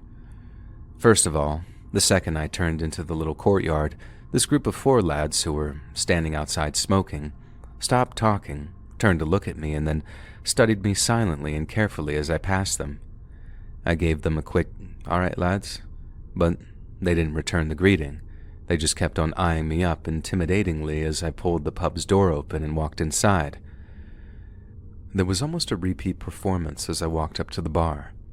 Not exactly a record-scratch moment where everyone turned around to look at me, but I felt enough eyes to feel a smidge of stage fright as I walked up to the bar and ordered a lemonade. The first thing the barmaid asked me was, "Are you a copper?" And in all fairness, I not only ordered like one, but I looked like one too since I was dressed in my work suit. I told her no, that I wasn't a cop, but that I was there to ask a few questions if she had the time to talk. She didn't look best pleased at this answer, but said that she'd help as best she could, if she could. I showed her the picture of the lad that I was looking for, and after studying it for a second or two, she told me that yes, she recognized him, but she hadn't seen him in a few months. However, she added that she wasn't the only barmaid who worked there, and that the others might have seen him more recently than she. And after that, I started making my way round the pub, talking to individuals or groups and not having much joy at all. Most said that they had no idea who the lad was. Others said he looked familiar, but they couldn't remember when he'd been in or what his name was. I thanked everyone for their time, even the ones who told me to F off or decided to take the piss, and then eventually, I got around to this big table of 5 blokes, and thankfully, they actually seemed keen to help. They all looked to be in their 40s and 50s, the kind of salt-of-the-earth working-class blokes that you'd expect to see in any kind of pub. Only there was something different about this group. This was around 6 in the morning when I popped in, and almost everyone else in the pub was either wearing their dirty work uniforms, think builders or painters, or very casual tracksuits or training gear, which tends to be the uniform of the northern working class. But then these blokes sat around the larger table were almost all wearing luxury designer clothing. Stone Island, Barbour, Moncler, and Saint Laurent. They were all wearing stuff like that, and how do I put this? Suspiciously expensive in light of where they were drinking. It wasn't exactly in your face either, and the untrained or unfashionable eye might not have picked it up. But I did, and it immediately captured my interest. I didn't say anything about their clothing, I just showed them the picture of the lad that was missing and asked if they'd seen him or knew him. And they knew him all right, but only by reputation. One of the blokes said something to the effect of, "Look, mate, I don't want to grass this kid up, but he was on all kinds of drugs, and he was always getting himself into trouble. If he disappeared, he probably owes someone money, and that person is probably a drug dealer. You find the dealer, and you find the lad. That's the way I see it anyway." And the rest of the blokes seemed to agree with this, although they didn't talk nearly as much as the shorter bloke in the Stone Island jumper and the salt and pepper hair, whose mates seemed content to let him talk for them. I then asked if the missing lad had been into the pub in the past few weeks, and they said no. But I followed up by asking if anyone had seen him in the pub on the exact date, one which his mobile carrier had confirmed that he was in the area on. And they said no again. They hadn't seen him on that date, and they'd remember because it was on a Saturday and they'd been in the pub all day. Once they'd answered my questions, I thanked them, and then I sat down at a free table to finish my drink as I continued to subtly people watch. One of the other things I noticed about the pub was that toilet visits were very frequent, and while that might not be unusual in a place that sells alcohol, seeing lads go off to the toilet in pairs was a dead giveaway that there was drug use occurring. But in contrast to all the people going in and out of the toilets and then walking out looking like they'd just sucked the juice out of a car battery, the group of 5 well-dressed older blokes didn't move. The only time they interacted with anyone was when this rough-looking lad walked up to them, asked them something quietly, then got a series of intense stares from the group before he seemed to apologize and walk away. After I spoke to everyone I could, I sat there at the bar, subtly people-watching until I finished my lemonade. And then after that, I walked out of the pub after thanking the barmaid, but on the way out, just as I got into the little smoking area out the front, a woman asked if I had a spare cigarette. I told her I didn't smoke, and then she asked me if I had any spare change, but instead of turning her down, I asked her to take a walk with me so I could get some money out of a cash machine to give her. As we were walking, she asked if I wanted any business, and for those that are unaware, that's a phrase that the ladies of the night use to ask potential Johns if they'd like to buy their services. And this might sound a bit insensitive of me, but the second I heard that, I knew that I was going to be able to get some information out of her. She definitely was a user, and hard drugs too, like heroin and crack, not a bit of puff like the inside of that pub stunk of, and that meant that she'd tell me anything I bloody well asked her if it meant getting enough money for a fix. Bearing in mind, you have to make it clear that if they give you accurate info, there'll be more money in it for them down the line, and that you'll be checking everything they tell you to make sure that they're a reliable source. A junkie would say anything to get money for drugs, but the prospect of getting more and more money off of you in the future, that puts a much more honest tongue in their mouths, let me tell you. Anyway, I told her all of that, and said that I'd give her 20 quid then and another 20 if I found out the info was reliable. If she sat in that pub, watched and listened, and then told me everything significant she'd seen and heard, then I'd give her even more money if that info proved reliable, and so on and so forth. Obviously, she was delighted at the prospect and answered all my initial questions, with this being what she told me. My early suspicions that the 5 well-dressed blokes were significant players in the local drug scene were correct. Although they never did any of the actual dealing, they left that to some underlings who hung around the pub too. The missing lad used to come in and buy drugs, and the last time the junkie girl had ever seen him, some kind of set-to or argument had taken place between him and one of the mid-level dealers. I asked her if she'd ever mentioned this to anyone else, and she said no. The only other person that had asked her had been a policeman, and she'd been in the pub at the time, so she kept stum and claimed that she hadn't seen the missing lad, and as you can imagine, that made for a huge find. No one had ever mentioned the missing lad having any kind of disagreement with anyone before, and as any detective worth his salt will tell you, people like that, as in people they've had arguments with, are exactly the kind of people that you want to talk to after a certain person goes missing. The only trouble was, I'd already been sniffing around there once, and I could tell people hadn't acted as naturally as they would have been acting if I wasn't around to see them. I'd blown my cover, basically, which in any other situation might have been a big mistake. But I had my mole on the inside, my eyes and ears, and I just had to hope the information that she provided me with was as accurate as I hoped it would be. I took her phone number, told her what to do, then kept in touch with her by text message over the days that followed. She knew what her job was, and I passed along one crucial instruction. Don't go asking about the guy who gone missing. Don't go asking anything at all, for that matter. All she needed to do was keep her ears open and watch out for any unusual or suspicious behavior. When we parted, I wasn't planning on checking in with her for a couple of days, to hopefully let some info mount up. but just a few hours later she gave me a call. She told me the well-dressed blokes had been talking about me. They hadn't said a lot, but they had been talking about me. I asked what had been said, and she told me exactly what had happened. In the last half hour before the pub closed for the night, another well-dressed person had popped in and joined the others for a quick pint.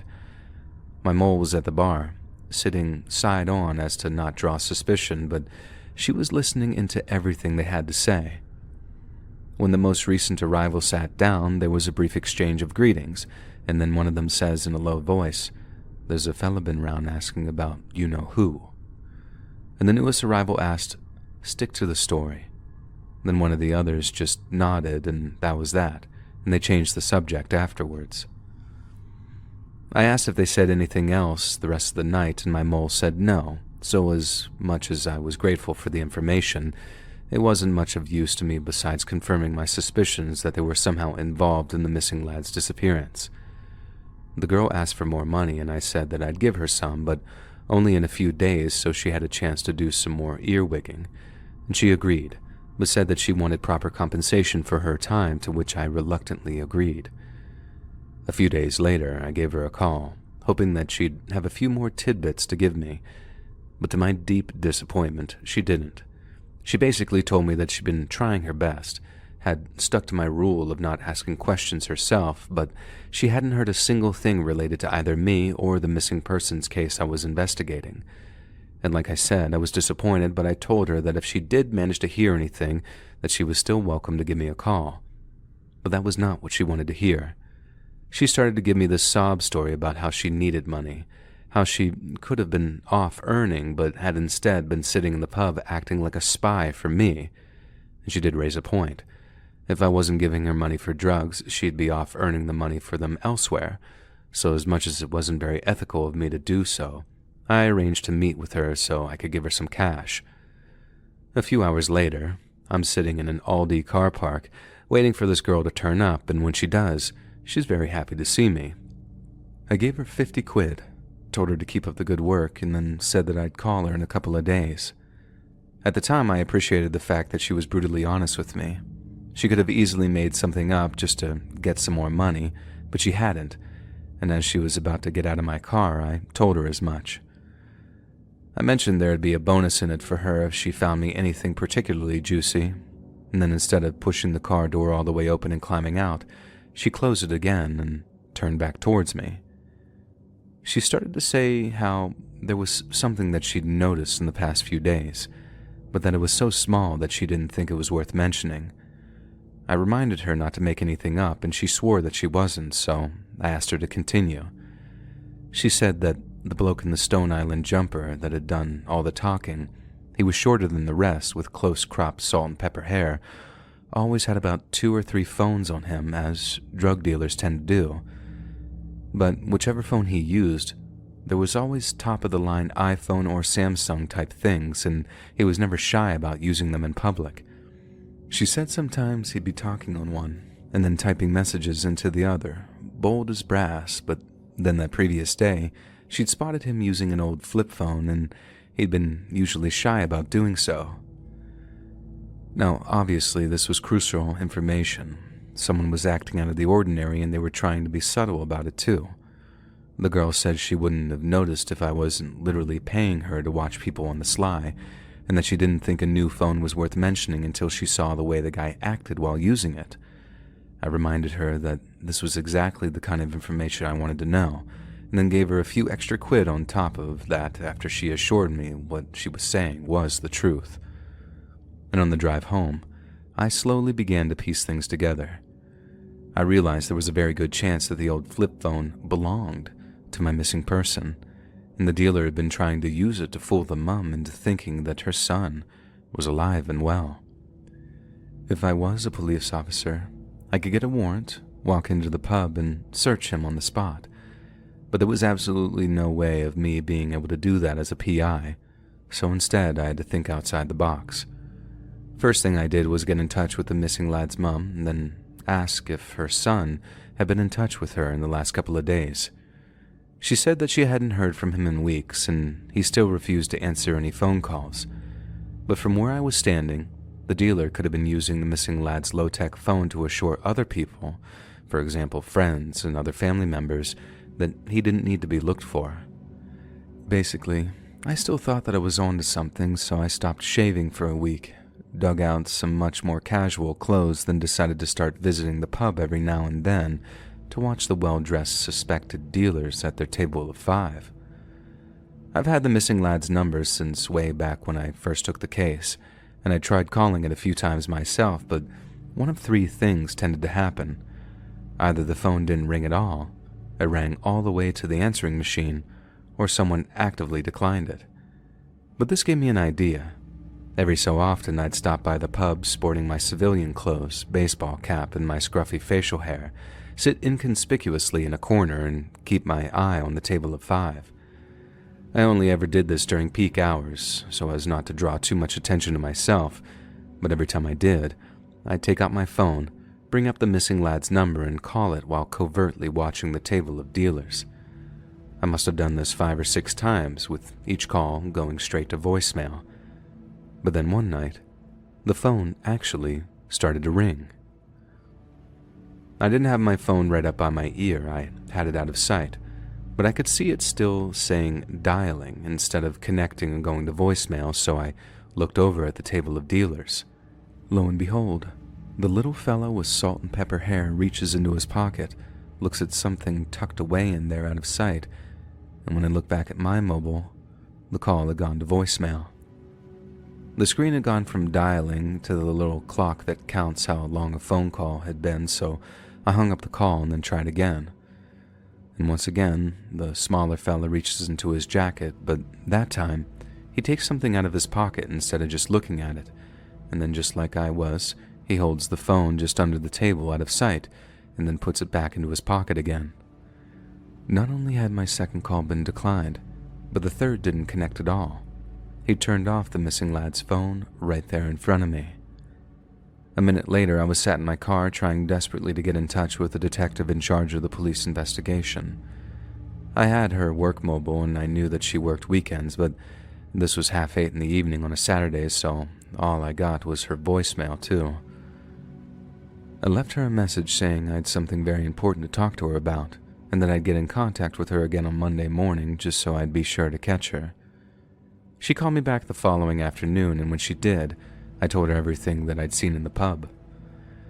I then made my theory abundantly clear to her, that something terrible had happened to our missing lad, and that this one particular dealer was using his phone to convince people that he was alive.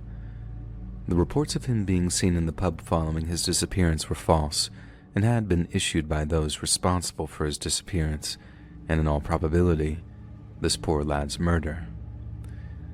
The detective knew about the missing lad's drug use, but somehow, the first lot to investigate hadn't put 2 and 2 together regarding his disappearance, and those that were essentially using the pub as a base of operation. The pub had been treated as a place the police might find the missing lad, when in reality, it was the very place he went missing. I honestly felt like I'd cracked the case, and at first, the detective seemed to find what I'd discovered to be very compelling. But then, cut to about 3 weeks later, and I called her back to see how things were progressing, and they hadn't moved an inch. The police weren't prepared to swoop in on a bloke just because he owned an old flip phone, especially when the missing lad might have swapped it for drugs prior to his disappearance. She also told me that if the guy was pretending to be this woman's missing or dead son, that was an extremely cruel thing to do, but there was no law in the land against it. It didn't even constitute harassment, since the guy obviously wasn't making sustained attempts to contact the missing lad's mother, and unless he tried to scam her out of money or something in that vein, there was no chance of doing him for fraud either. The guy was a scumbag, there was no doubt about that. He was profiting from the misery of others, but that didn't put him on the radar of missing persons or CID, not for the time being anyway. It felt like a punch to the gut though.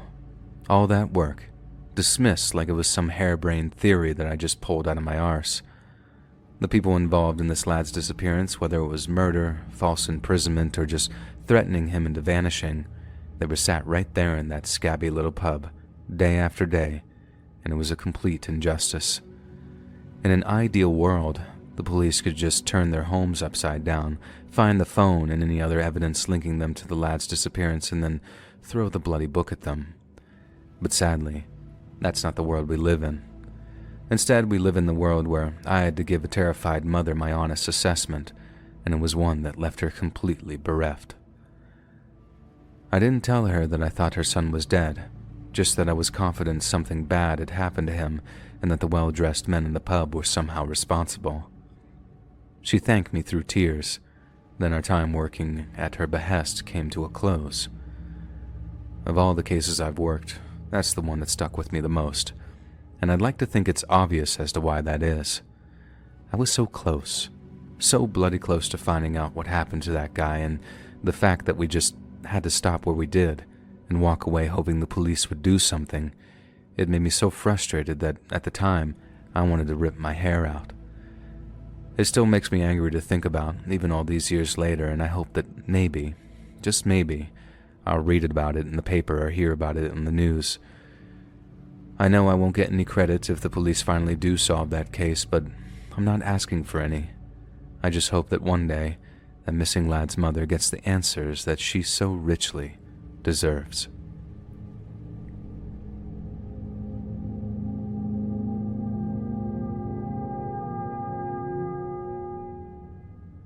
First off, I'm Terry, and I'm from a place called Pleasant Prairie in Wisconsin, and I've been a subscriber since way back when you did graveyard shift stories. I love your videos, and I've always wanted to contribute in some way. I've just never had anything sufficiently scary happen to me that would warrant writing it down. Don't get me wrong, I'm very grateful for that, but I always felt kind of guilty for listening to so many stories from other people without ever really offering up one myself. But that's when I got an idea. If I didn't have any of my own experiences to write about, I'd just write about somebody else's. Now, I didn't go knocking on doors and begging people to tell me their most traumatic and terrifying experiences. I just told myself that I would wait for the right opportunity. If I ever heard a story, account, or a little anecdote that was submission-worthy, I'd ask the person's permission, write down as many notes as possible, and then send it over to you in the hopes that the story makes it into a video someday. Well, my plan finally came to fruition this past Christmas when a trip to visit some extended family resulted in a chance meeting with an older cousin I'm related to by marriage. So I have a very large extended family, and I won't be so verbose as to give you an entire family tree, but I still occasionally meet relatives for the very first time. A distant aunt and I were talking when she introduced me to a much older second cousin, twice removed. I say cousin. The guy was old enough to be my grandpa, but I guess by the laws of family trees, he was technically my cousin. But for the sake of simplicity and my own personal sanity, I'll just call him my uncle. I said hi, and then as I was making my introductions, my aunt had this light bulb moment and told my uncle that I was interested in serial killers and the like. I thought that was kind of a weird way to introduce myself, so I gave my aunt a look as if to say, "Why on earth did you mention that?" It's true, I do have interest in true crime, but then so did my uncle, because for 50 years he'd worked as a Wisconsin state patrolman and then a private eye just prior to his retirement. I think I could have exploded with happiness right there. I had no idea that I had any family that were former law enforcement, so I was very excited to talk to him about his time as a patrolman. It didn't occur to me right away that I could maybe coax a story or two out of him, but by the time we got to talking about some of the most memorable experiences, I knew it was only a matter of time before I plucked up the courage to ask, "What was the scariest or creepiest thing you encountered during your time in law enforcement?" I had a pretty good feeling that whatever he was going to tell me would be sufficiently intense to write a story about. I mean, you don't put half a century into something like law enforcement and not come across a few severely messed up things in that time. But what he proceeded to tell me scared me more than I ever could have imagined, and it came from just about as far from left field as I could have ever have guessed. So when I first asked, he gave a sigh before this very thoughtful look came over his face, like there were so many incidents that he couldn't possibly just choose one. He started out by telling me about a couple of bad car accidents he'd seen, the kind where the happy-go-lucky family of 4 get annihilated, while the drunk who sent them rolling into a ditch in flames walks away with nothing but a few cuts and bruises. And then he told me about a few murder scenes that he'd been unfortunate enough to have come across, like the guy who had his arms nailed to a wall so that people he stole from could torture him to death. He said it was the worst thing he'd ever seen, turned his stomach. But disgust and, by extension, horror are very different emotions to fear, he explained. My uncle said that when he was a state patrolman, there wasn't much that scared him. Everywhere he went, he was armed, and if he ever got into trouble, a few words into his radio would have a small army showing up with some shotguns and rifles. He said he was apprehensive of violent criminals, but he was able to defend himself, and most importantly, he had a badge and all that backup to deter anyone from messing with him. And that all went away when he became a private investigator. He was able to stay armed, but that's all he had, and if he got into any trouble, his only option was to call 911 just like a private citizen and hope some of his old coworkers got to him in time. He said the closest he probably ever came to losing his life was when some cheating husband figured out that he was being watched after he accidentally honked his horn one night while on surveillance. His target, who seemed to be a naturally paranoid person, became extremely agitated upon hearing that honk. He came down with his pistol and pointed it right in my uncle's face. He had to swear on his life that he'd been waiting for a friend, had fallen asleep in his car, then had accidentally leaned on his horn when he woke up again, which incidentally was sort of what actually did happen. I guess the truth of it showed in his face because, following a moment of clarity, the man lowered his gun and told my uncle to make himself scarce before he woke up the whole neighborhood. He was quite certain that if the unfaithful husband had suspected him of being some kind of private eye, he'd have been shot right there and then. People who believe they're being stalked can become very volatile, and I believe they'd been poking that particular bear for weeks before the pistol-pointing incident. But still, that wasn't the incident that had scared my uncle the most. What scared him more than anything was something that happened when he was working as a private investigator. He said that just after his retirement, he was so bored that he figured that he had a few more years of work in him, and since private investigation companies tend to offer competitive salaries based on previous experience, he figured that he could pad his bank account a little before spending his twilight years fishing off the coast or whatever he wanted to do. But then, as I already mentioned, certain moments in his brief career as a private eye was far scarier than anything he encountered with the state patrol. And so, at one point, the family of an unsolved murder victim approached the company that he was working for. The victim was murdered in downtown Milwaukee back in 1983, and then her body had been dumped off a bridge. My uncle took the job of reinvestigating the murder around 2013, so it had been a cold case for almost 30 years by that point. The owner of the PI company was an ex-Milwaukee PD, so he told my uncle to drop his name when asking to see the case files, and that would ensure they didn't just tell him to get lost. And so he calls Milwaukee PD, asks them for the files, and after making sure he's not just some crazy person, the police department ensures they'll get back to him once they dug out the files. A few days go by, and he hears nothing back, then a few days turns into a week, and then 2 weeks, and he's still not heard back from the PD about the case file. In the end, my uncle gets impatient and calls the department again to ask how the search for the files is going. He manages to get the officer he spoke to first on the line, and then, after a minute or two of talking, but not saying very much, the officer puts him on hold and then goes to get his boss. My uncle is wondering what the holdup is, then some Milwaukee PD captain picks up the phone and explains that they can't find the file that he's referring to. This captain then asks my uncle if he's sure that he's in touch with the correct department, and that he's happy to put him in touch with the right people if that's what the problem is.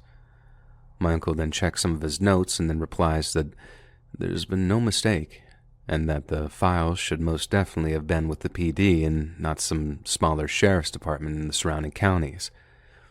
The captain then says they'll check again, and that they'd call him back in a few days' time.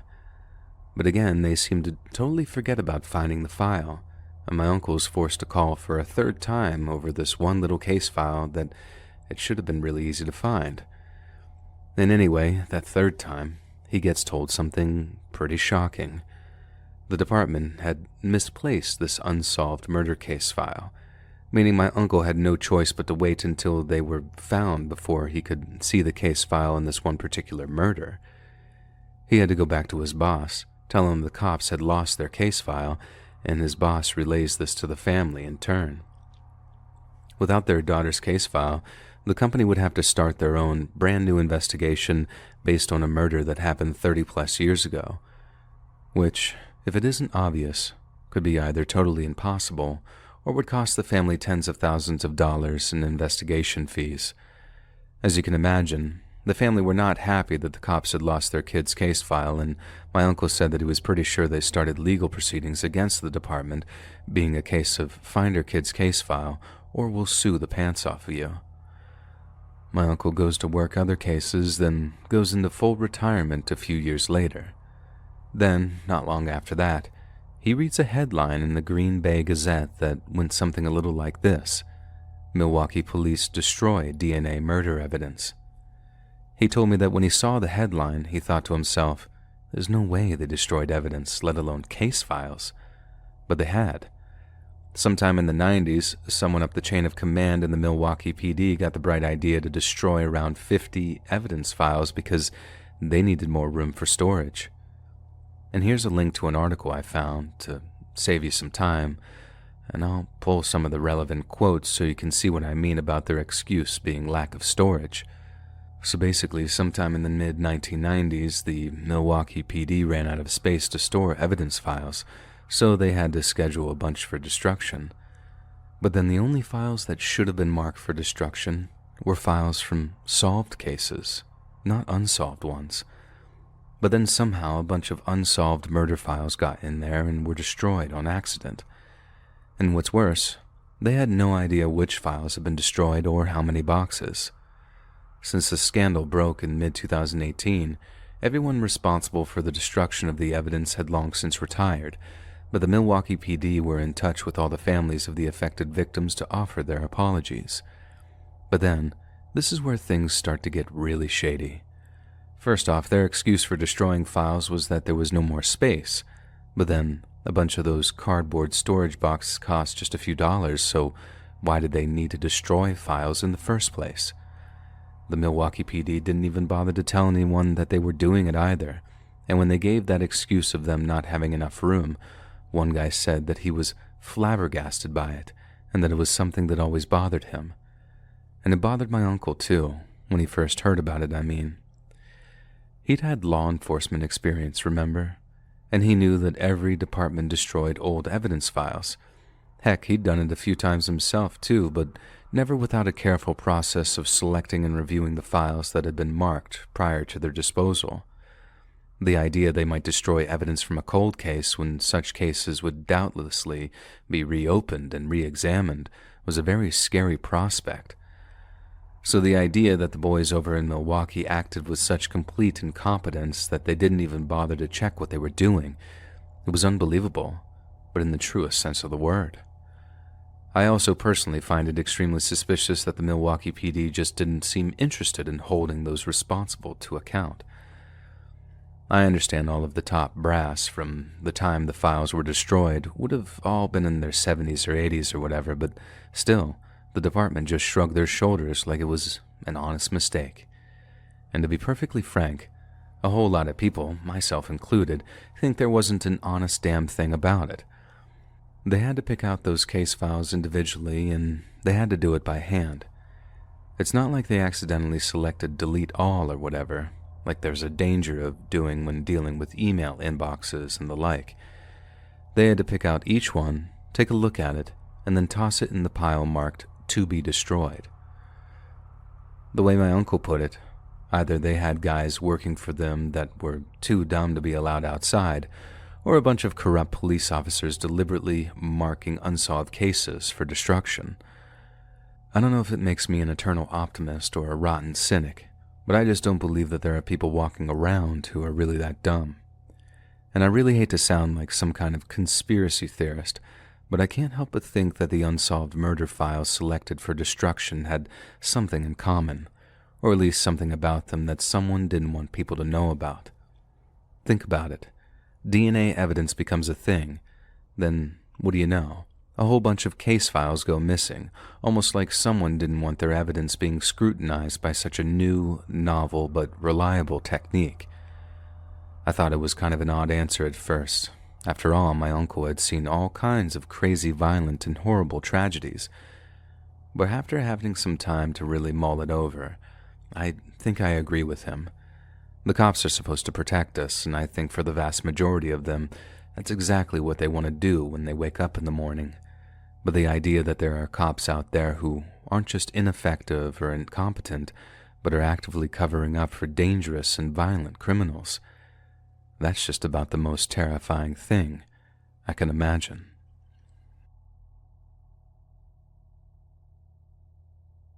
Hey friends, thanks for listening. Click that notification bell to be alerted of all future narrations. I release new videos every Monday and Thursday at 7 p.m. EST, and there are super fun live streams every Sunday and Wednesday nights. If you got a story, be sure to submit them over on my subreddit r/Let'sReadOfficial, and you might even hear your story featured on the next video. And if you want to support me even more, grab early access to all future narrations and bonus content over on Patreon, or click that big join button to hear about the extra perks offered for the channel. And check out the Let's Read podcast, where you can hear all of these stories and big compilations located anywhere you listen to podcasts. All links in the description below. Thanks so much, friends. And remember, somebody do something.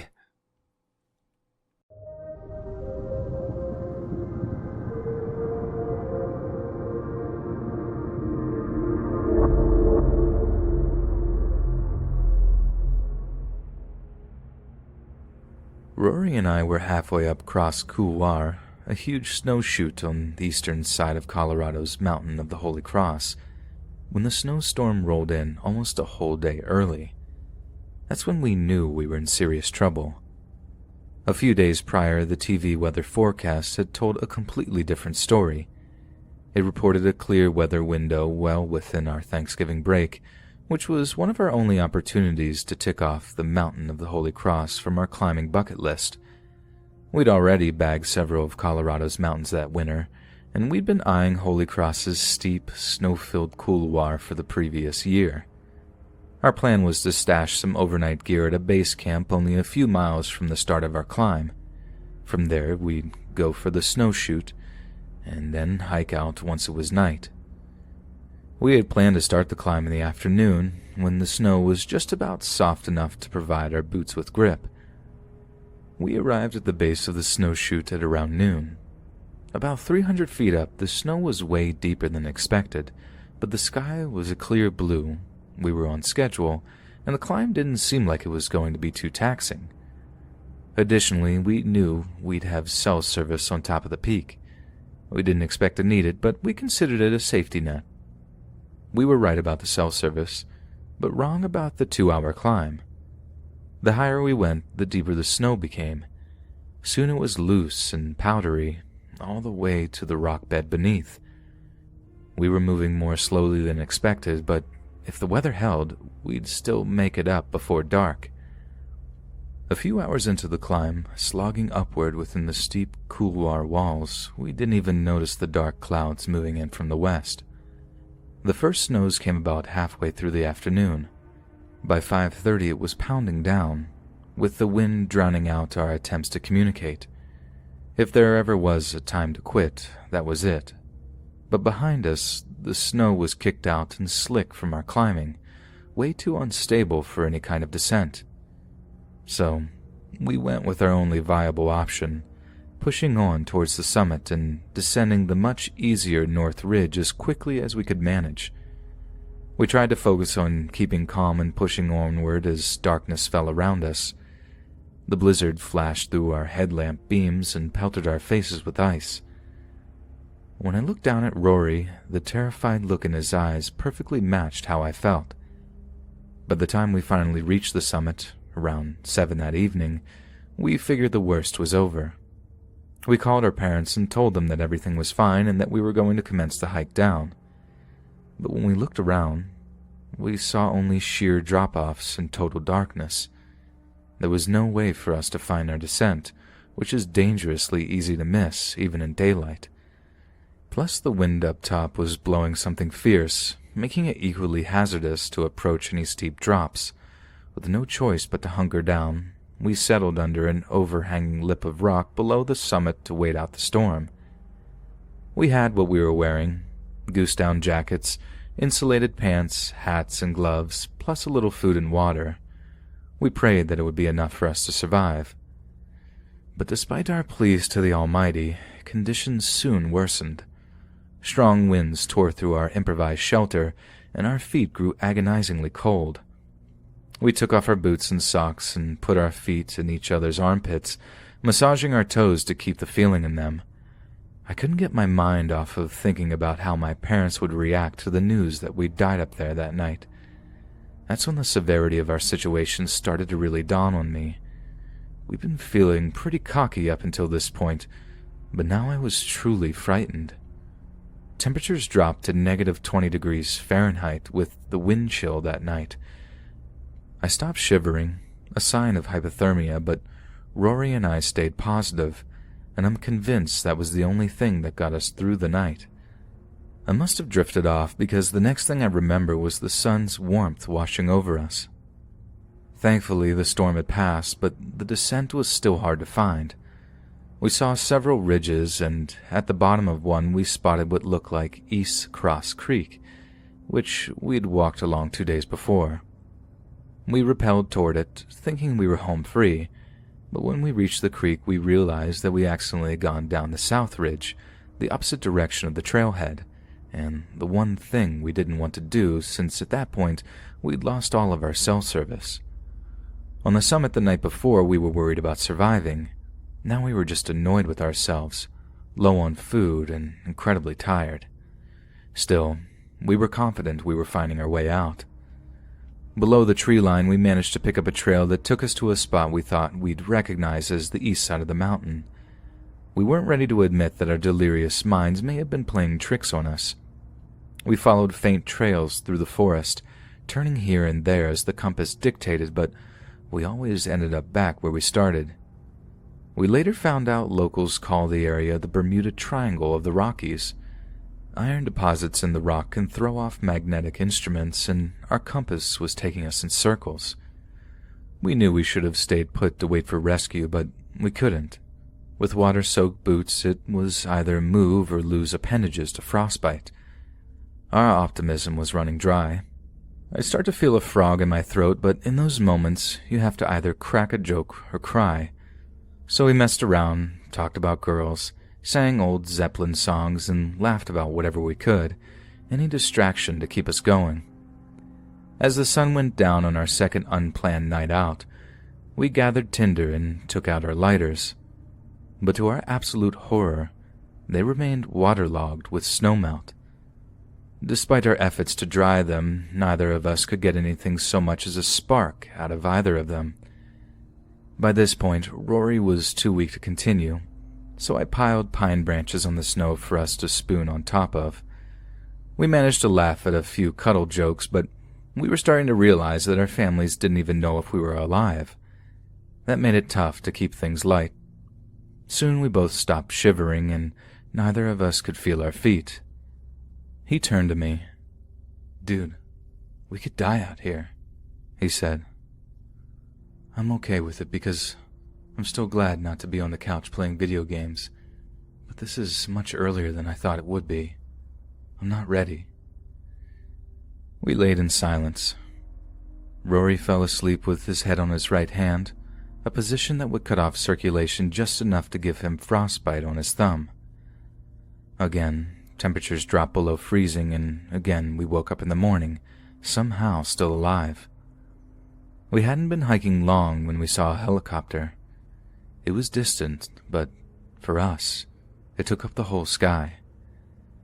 Numb feet forgotten, we ran into a meadow, and I waved a jacket and a trekking pole with a bright red hat on it. The chopper flew right past us. It circled back 4 more times before flying off. We felt like we'd watched our last chance vanish. And that's when we finally broke down. There was nothing to say. Rory just laid his head on my lap and we both sobbed. An hour later, the helicopter returned. It had only turned back to refuel, and this time it came straight to us. We couldn't stop smiling. It was finally over. I was so elated I tried to hug a rescuer who just threw me onto a jump seat and strapped me in. "We were told to look for bodies," he said. As soon as we threw off, I could feel the adrenaline drain out of me. My whole body was in pain. I'd been too numb to feel until now. But still, I'd never felt better. It was honestly one of the lowest, then highest points of my entire life.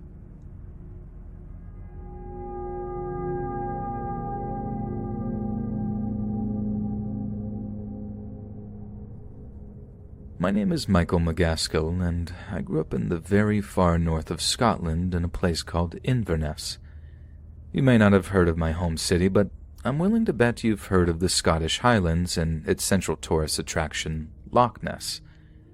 But this story isn't about prehistoric monsters that live in deep lakes, which no one finds scary in the least bit. This story is about something very real and very possible that happened back when I was 19. Some of the coldest temperatures in the entire United Kingdom have been recorded around Inverness and the highlands that surround it. But with Inverness having the relatively low crime rate that it does, you wouldn't consider a night out in Inverness to be anything approaching dangerous. But danger is exactly what I found in the most unlikely of circumstances. It was the night of my best friend's 19th birthday. It wasn't as highly anticipated as our 18th birthdays, not by a long shot, but being of legal drinking age was something we still hadn't quite gotten bored of yet. So it went without saying that we'd be heading into Inverness city center for a birthday bar crawl. We gathered at our newly 19-year-old pal's house on the Friday after his birthday for pre-drinks, a proud Scottish tradition that has the purpose of saving a few quid whilst fortifying you to brave the chilly night air in search of shots and skirt. A few hours go by and we're sitting in a taxi, hyping ourselves up to the chant of, "Here we effing go." Heck, even our driver joined in for a bit before wishing our pal a very happy 19th. As we climbed out of the cab and paid the driver, he wished us a safe evening, and specifically told us to call him back instead of trying for a night bus, as it was about to dip below freezing point, with the weather forecast saying the night would only get colder. So the night proceeds to zoom by faster than any of us could possibly fathom, with drinks flying off the bar tops and down our throats. I'm not quite sure how it happened, but I wandered off to the toilets of one particular club, and the next thing I remembered is waking up on one of the toilets, lid down. I'd sat down for a minute to send a text message or whatever, something involving my phone anyway, and I'd nodded off. When I walk out of the toilets, all the club staff are sat around the empty venue, looking at me like I'd just grown a second head. They had closed hours ago and were apparently relaxing with a few drinks of their own after having cleaned the place down. I apologized profusely for my intrusion, but they seemed to get pretty bloody annoyed at me, accusing me of hiding in the toilet so I could steal their tips. I can't help but think they were trying to cover for their own negligence and leaving me asleep in the labs after closing, but either way, they definitely weren't happy to see me and promptly kicked me out of the venue before locking the doors behind me. That's when I realized that my phone was dead. Not only that, but I'm stuck outside with only a few coins of change in my wallet and no warm clothing to keep the bitter winter at bay. Thanks to all the beer and vodka, I didn't really feel the cold at first. I just decided to walk towards the outskirts of town to try and hail a cab. Lack of funds wouldn't be a problem, really, since I could just promise the driver I'd pay him on arrival, giving him my powerless phone as collateral or something. I mean, I'd done that before. There was no reason to think I wouldn't be able to do it again. But as I was walking, all the black cabs I saw had their lights off. I tried pulling over a private hire, but the driver was furious when he realized what I was asking. No booking, no insurance, no taxi. He spat before driving off into the freezing night. That was about the time I realized just how cold it was. I was obviously beginning to sober up. The growing anxiety told me that much. I was sobering up and I was getting scared. The more I walked, the more frightened I got. There was absolutely no sign of any available cabs, and any car I tried to thumb down just ignored me, probably assuming I was gearing myself to puke in their car or whatever. I wouldn't blame them usually, but it was absolutely freezing outside, and all I had on was some tight white button-up shirt. I was shivering at that point, really bloody hard too, teeth chattering together so hard I thought they might chip. But I still kept walking, aimlessly, just sort of hoping that I'd run into a taxi that'd be willing to take me home. When I finally used up the last of my energy, I remember sitting down on the pavement, telling myself I'd rest for just a few minutes before carrying on. I had these awful dress shoes that were about half a size too small, and they were wreaking havoc on my toes. But as I sat down, I realized I wasn't shivering anymore. I actually kind of felt like I was starting to warm up. I remember being really sleepy by the time a car pulled up to the curb I was sitting on. The fella driving stuck his head out of the window and asked me if I was all right. But as I tried to speak to him and asked him for a lift home, I found I could barely talk. I definitely wasn't that drunk, let alone drunk enough to have lost the power of speech. Remember how I had mentioned how I had sobered up for a fair bit? Yeah, that. Turns out I was in the initial stages of hypothermia. The driver seemed way too concerned about me as he got out of his car and pulled me into the passenger side, and it was only about then that I realized that something was horribly wrong. Once he mentioned something about taking me to the hospital. I spent the rest of the night in a hospital bed, and doctors kept me as an inpatient for most of the following day, too.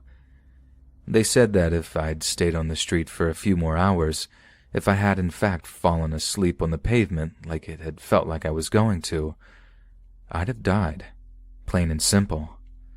It was -4 degrees when the guy found me, not even the coldest part of that night. I suppose what scares me is how close I came to death as a result of something completely innocuous. A bloody birthday night out. Something so regular it's almost boring. Could have ended with me lying in a coffin, with my parents crying at a graveside.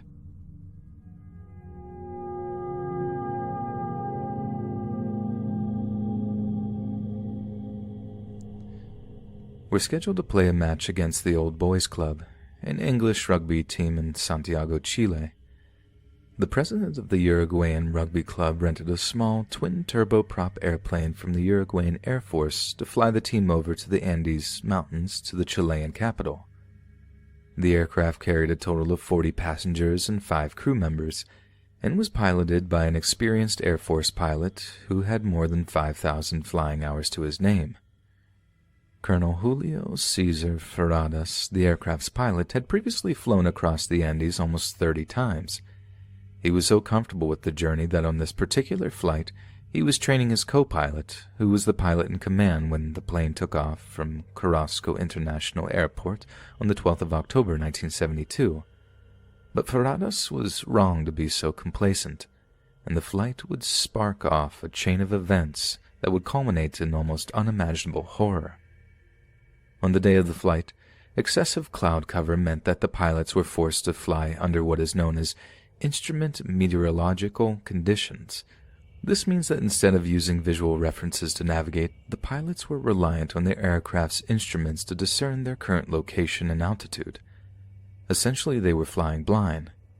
Inexplicably at 3:21 p.m., shortly after transiting the Planchon Pass, which was part of their planned flight path, the co-pilot contacted Santiago air traffic controllers and notified them that he expected to reach Chirico a minute later. The flight time from the Planchon Pass to Chirico is normally 11 minutes, but only 3 minutes later the pilot told Santiago that they were passing Chirico and turning north. He requested permission from air traffic control to land the aircraft. The controller in Santiago, unaware the flight was still over the Andes, authorized him to descend. As the aircraft descended, severe turbulence tossed the aircraft up and down. The rugby players joked about the turbulence at first, until some passengers saw that the aircraft was extremely close to the mountain. That was probably the moment when the pilots saw the black ridge of the Chilean Andes rising dead ahead. The airplane's ground collision alarm sounded, sending many of the passengers into a panic. The pilot applied maximum power in an attempt to gain altitude, but later evidence indicated the plane had struck the mountain either 2 or 3 times, one of which severed the aircraft's right wing.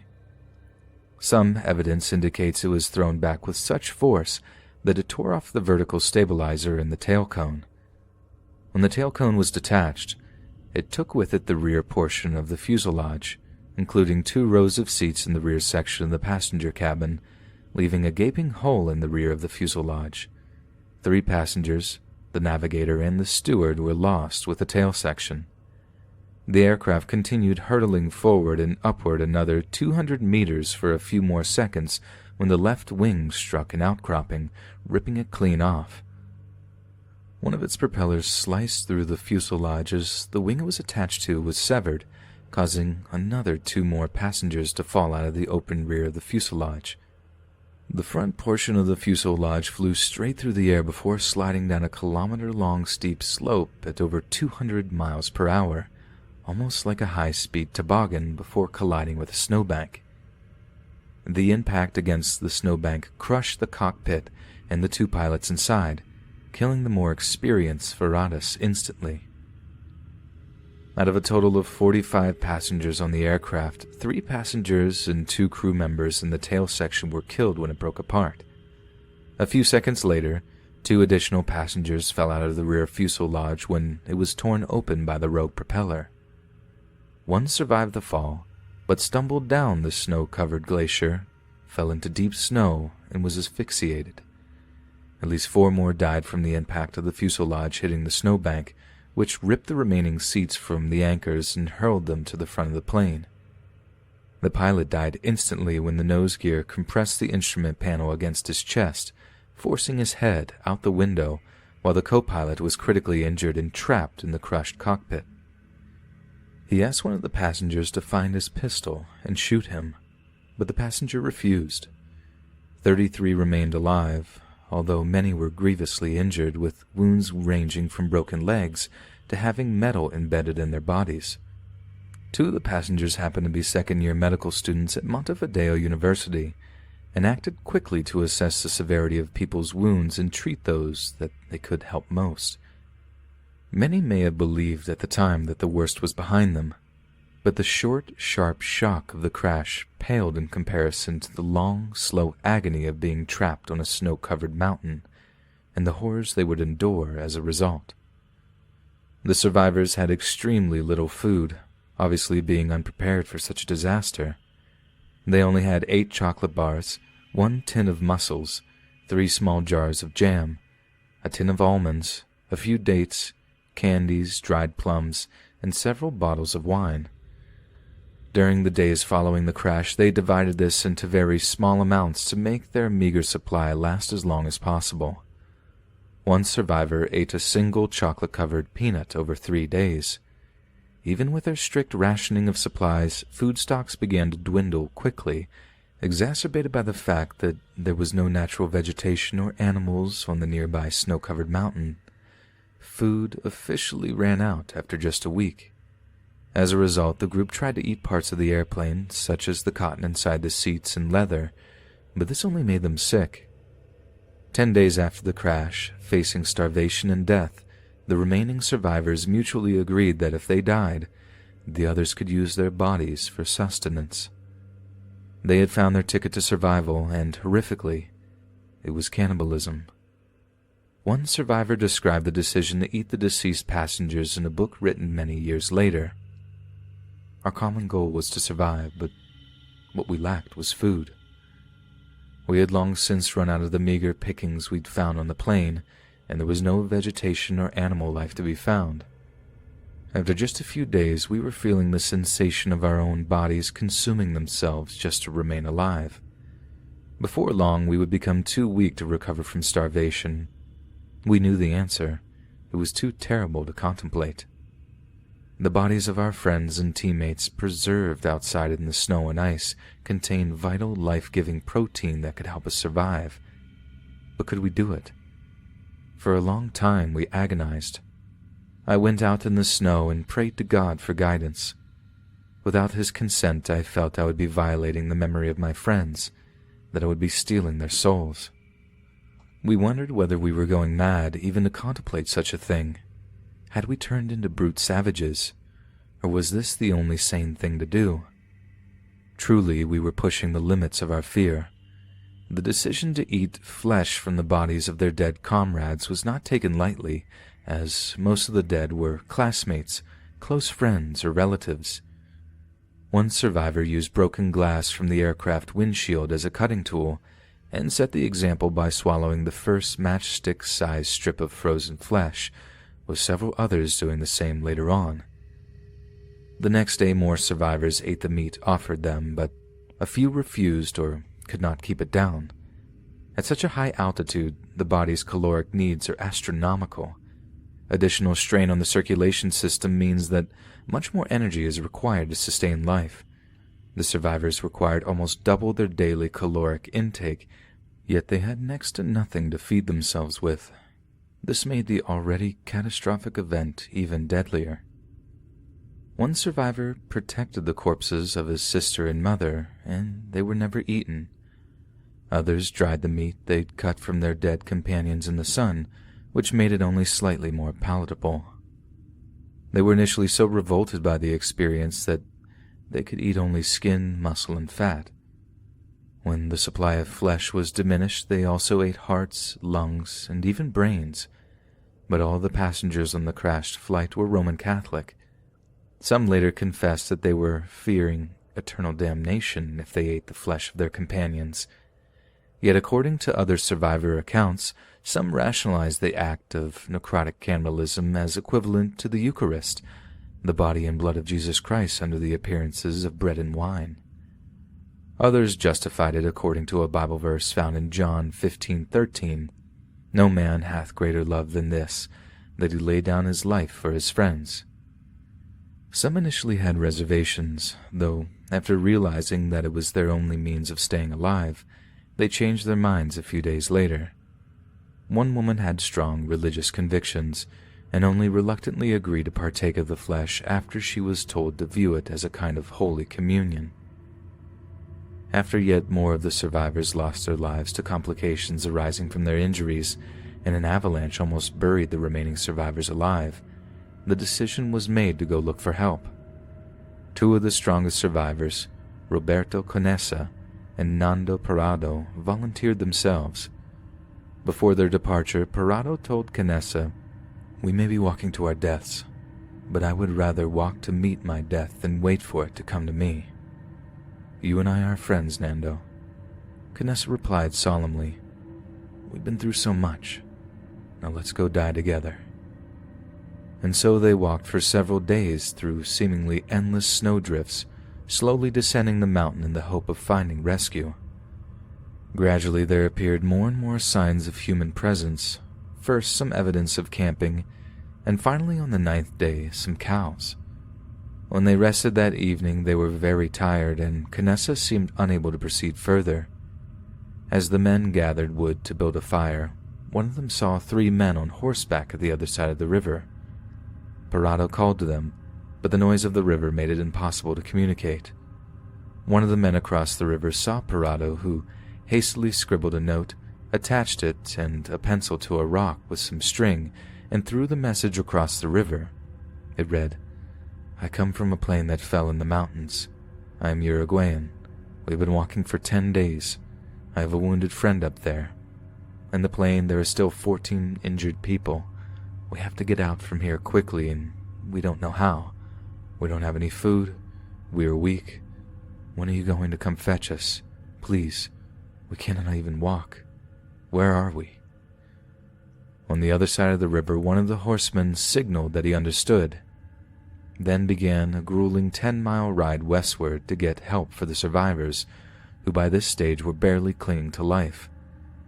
When the news broke out that people had survived the crash of Uruguayan Air Force Flight 571, The Chilean army provided 3 Bell UH-1 helicopters to assist with the rescue. On the afternoon of the 22nd of December 1972, the 2 helicopters carrying search and rescue personnel reached the survivors. The steep terrain only permitted the pilot to touch down with a single skid, and due to the altitude and weight limits, the 2 helicopters were able to take only half of the survivors. 4 members of the search and rescue team volunteered to stay with the 7 survivors remaining on the mountain. The survivors slept a final night in the fuselage with the search and rescue party. The second flight of helicopters arrived the following morning at daybreak. They carried the remaining survivors to hospitals in Santiago for evaluation. They were treated for a variety of conditions, including altitude sickness, dehydration, frostbite, broken bones, scurvy, and malnutrition. A Catholic priest heard the survivors' confessions and told them that they were not condemned for their acts of cannibalism, given the extreme nature of their survival situation. After their rescue, the survivors of the crash initially explained their survival by telling reporters that they had eaten some cheese and other food that they had carried with them, and then local plants and herbs. As it turns out, they had made the decision not to divulge all the details of their harrowing experience until it had been discussed privately with family members. Yet on the 23rd of December 1972, news reports of cannibalism were published worldwide. A few days later, on the 26th, 2 pictures taken by members of the Andean Relief Corps showing a half-eaten human leg were printed on the front page of 2 Chilean newspapers, El Mercurio and La Tercha de la Hora. Both papers reported that all survivors resorted to cannibalism to survive. To the survivors' horror, rumors circulated in Montevideo, the Uruguayan capital, immediately after the rescue that the survivors had actually killed some of the others for food. Damage control was required and the truth had come out, so a press conference was held on the 28th of December at Stella Marie College in Montevideo, where the survivors recounted the events of the past 2 months. A spokesman for the survivors compared their actions to that of Jesus Christ at the Last Supper, during which he gave his disciples the Eucharist. The authorities, as well as the victims' fathers, decided to bury the remains near the site of the crash in a common grave. 13 bodies were untouched, while another 15 were mostly skeletal, which must have been a truly haunting sight to those who had heard the tales of cannibalism. A team comprised of 12 men and a Chilean priest were transported to the crash site in early 1973. Family members were forbidden from attending to the emotional strain of the task.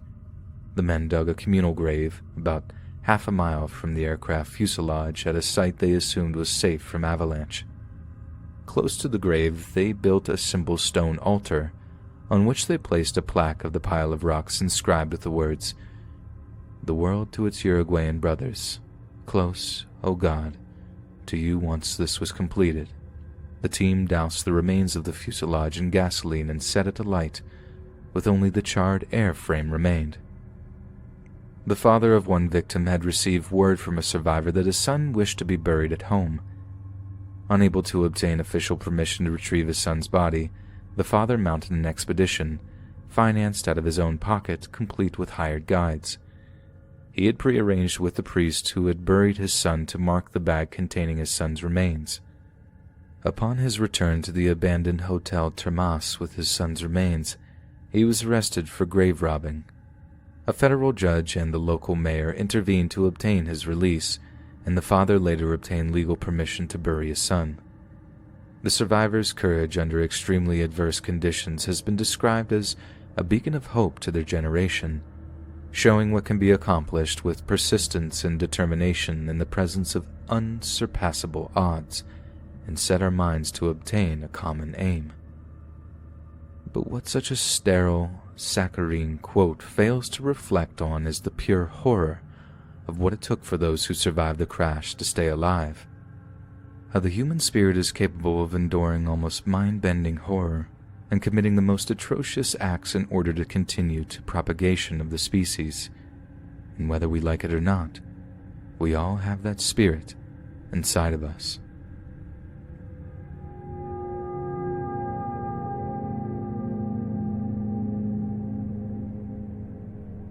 During the mid-19th century, the United States saw a sharp rise in the number of people who chose to leave their homes in the East to resettle in California or the newly acquired Oregon territories. For many, a new life in California meant freedom from financial servitude, or freedom to practice their own particular brand of Christianity without judgment from their peers back east. Others were attracted to the West's new and exciting economic opportunities, or inspired by the idea of manifest destiny.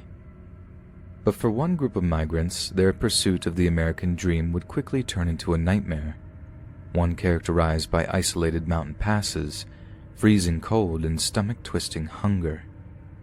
In the spring of 1842, a wagon train that was almost 500 strong headed out from Independence, Missouri, seeking to follow an established trail that would lead them to the promised land of California. Taking their place at the rear of the wagon train was a group of 9 wagons containing 32 members of the Reed and Donner families. The patriarch, George Donner, had spent time in a number of eastern states before finally making the decision to move his family west. At first, heavy traffic on the trails leading eastward, as well as the large number of other travelers, meant that the journey was relatively easy. Traveling in the summer months could be hot and tiresome, but it paled in comparison with how difficult navigation during the winter would be. It was essential that the wagon train make as much ground as possible while it was still possible, for winter was coming, and it would not be merciful. By the end of September 1842, an attempt at a shortcut had gone terribly wrong for the Donner-Reed families. Seeking to overtake the Sierra Nevada mountains before the winter arrived, they had successfully traversed the Great Salt Lake Desert, but complications meant that they had in fact slowed themselves down by about a month. Lack of water in the harsh, dry desert had driven the party to near madness and caused casualties among its essential accompaniment of oxen and other cattle. Tensions among the party members were reaching breaking point. In the following month of October, many of the wagons that made up the original party had gone their separate ways, either pushing on towards California or making their way back eastward. In the group that remained, 2 wagons became entangled, and a man by the name of John Snyder attempted to remedy the situation, but he lacked patience and soon began mercilessly whipping one of the oxen.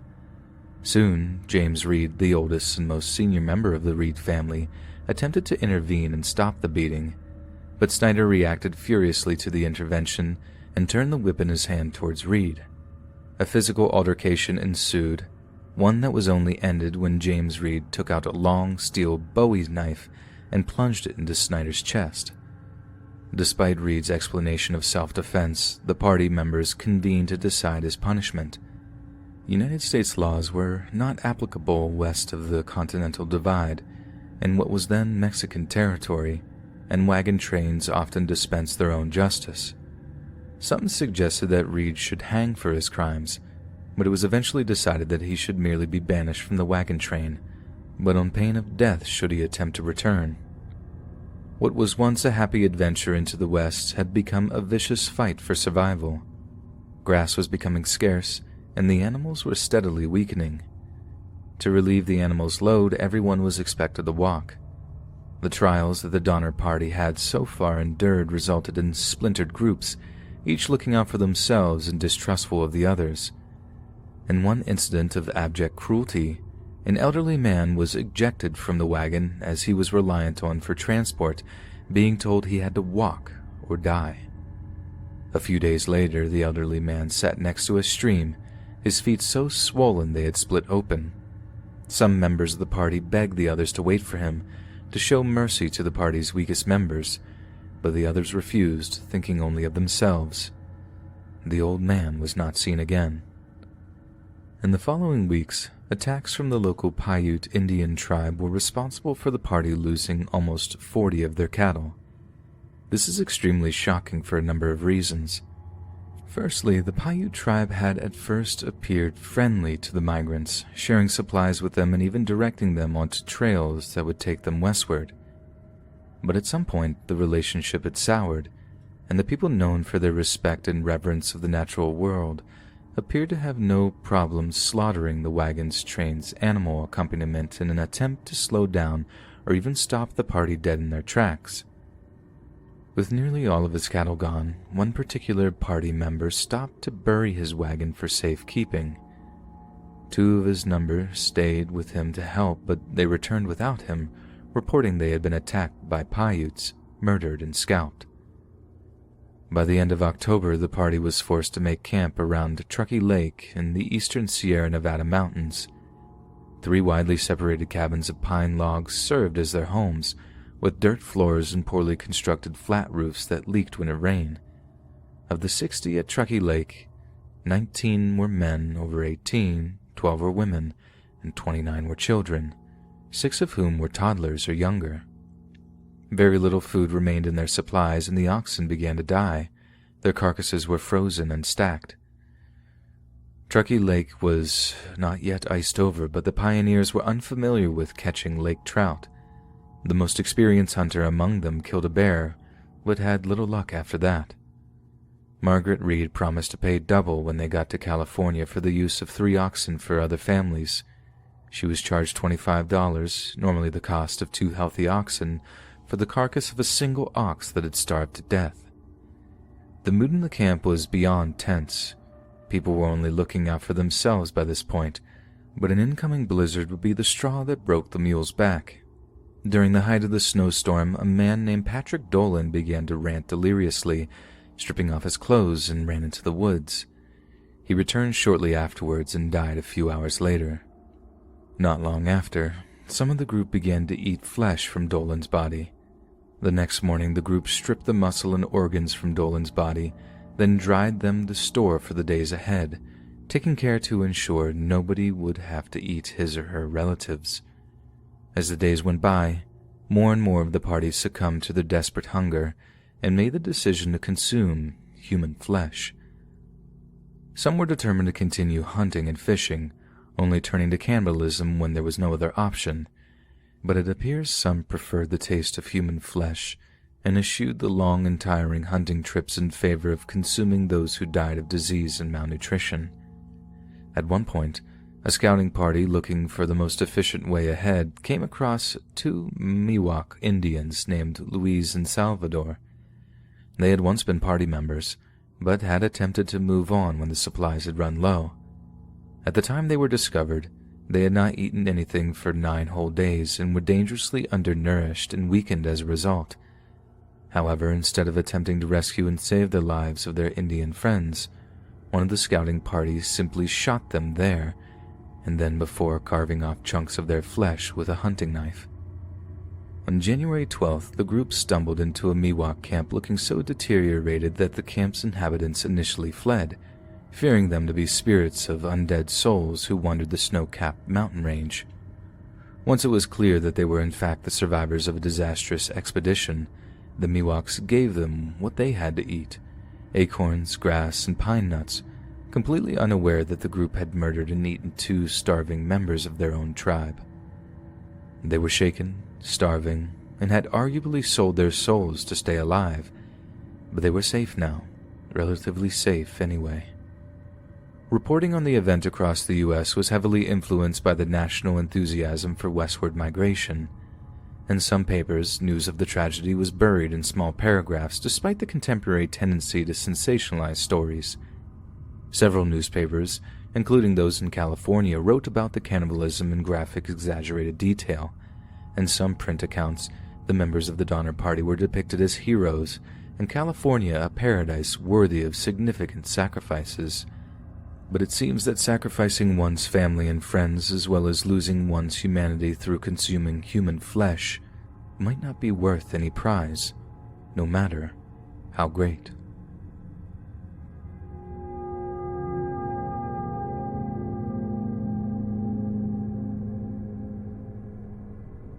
Seaborn Beck Weathers was born into a military family on December 16, 1946, and is an American pathologist from Texas.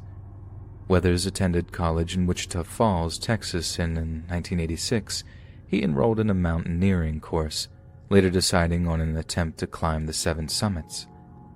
The 7 summits are the highest mountains of each of the 7 continents.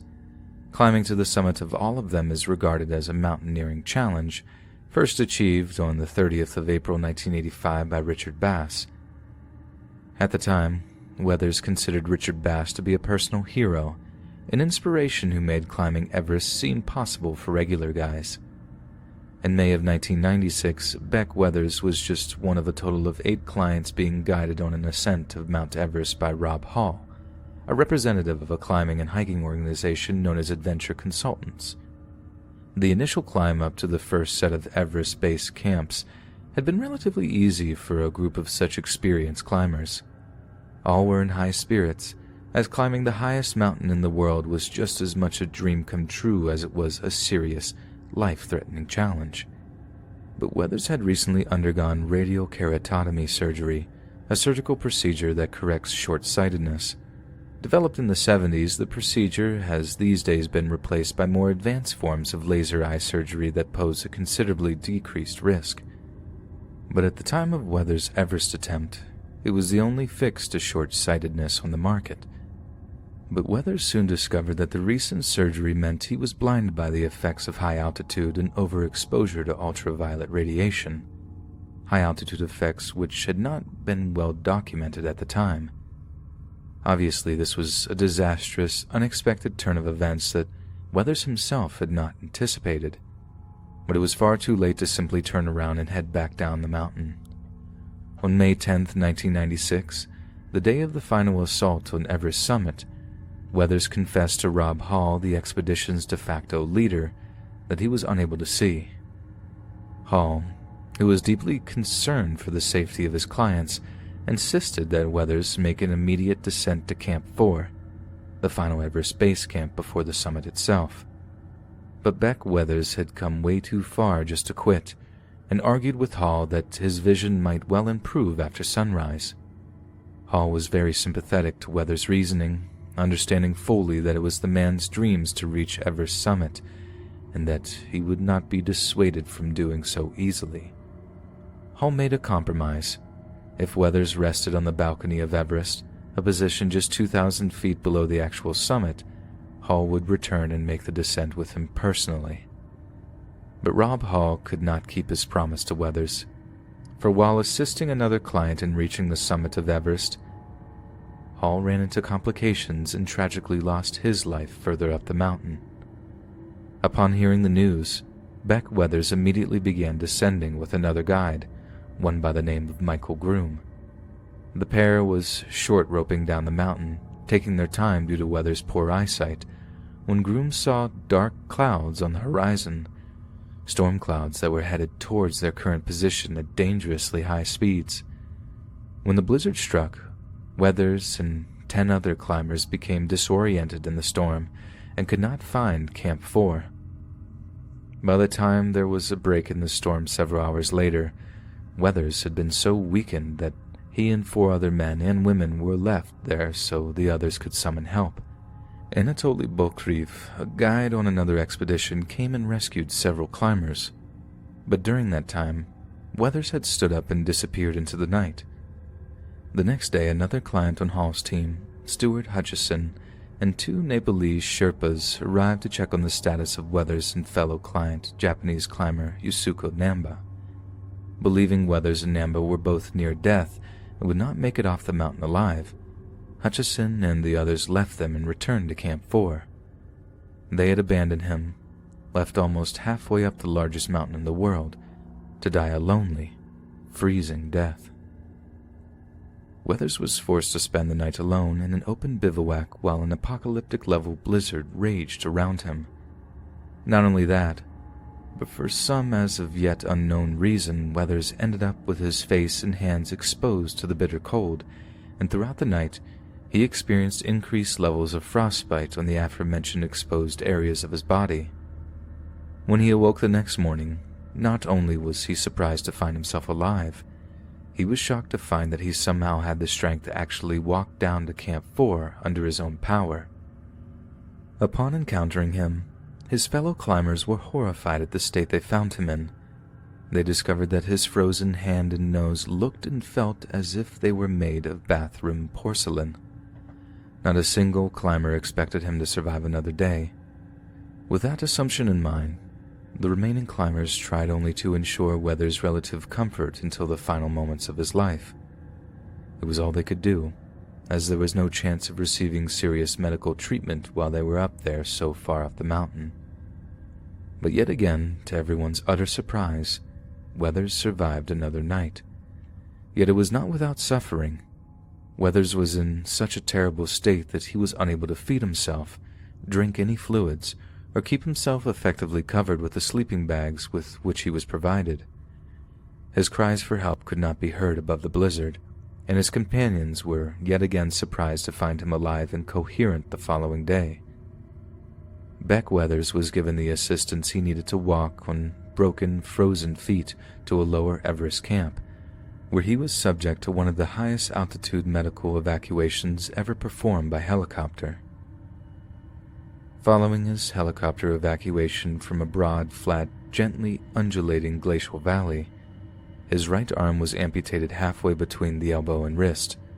All 5 fingers on his left hand were amputated, as well as parts of both feet. His nose was amputated and reconstructed with tissue from his ear and forehead.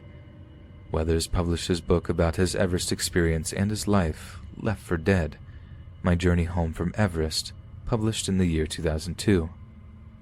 He continues to practice medicine and delivers motivational speeches to share his experiences and supplement his income.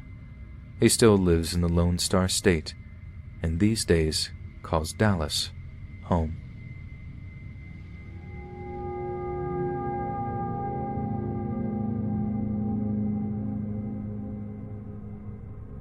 Sir Ernest Henry Shackleton was born in Kilkea, County Kildare, Ireland on the 15th of February, 1874.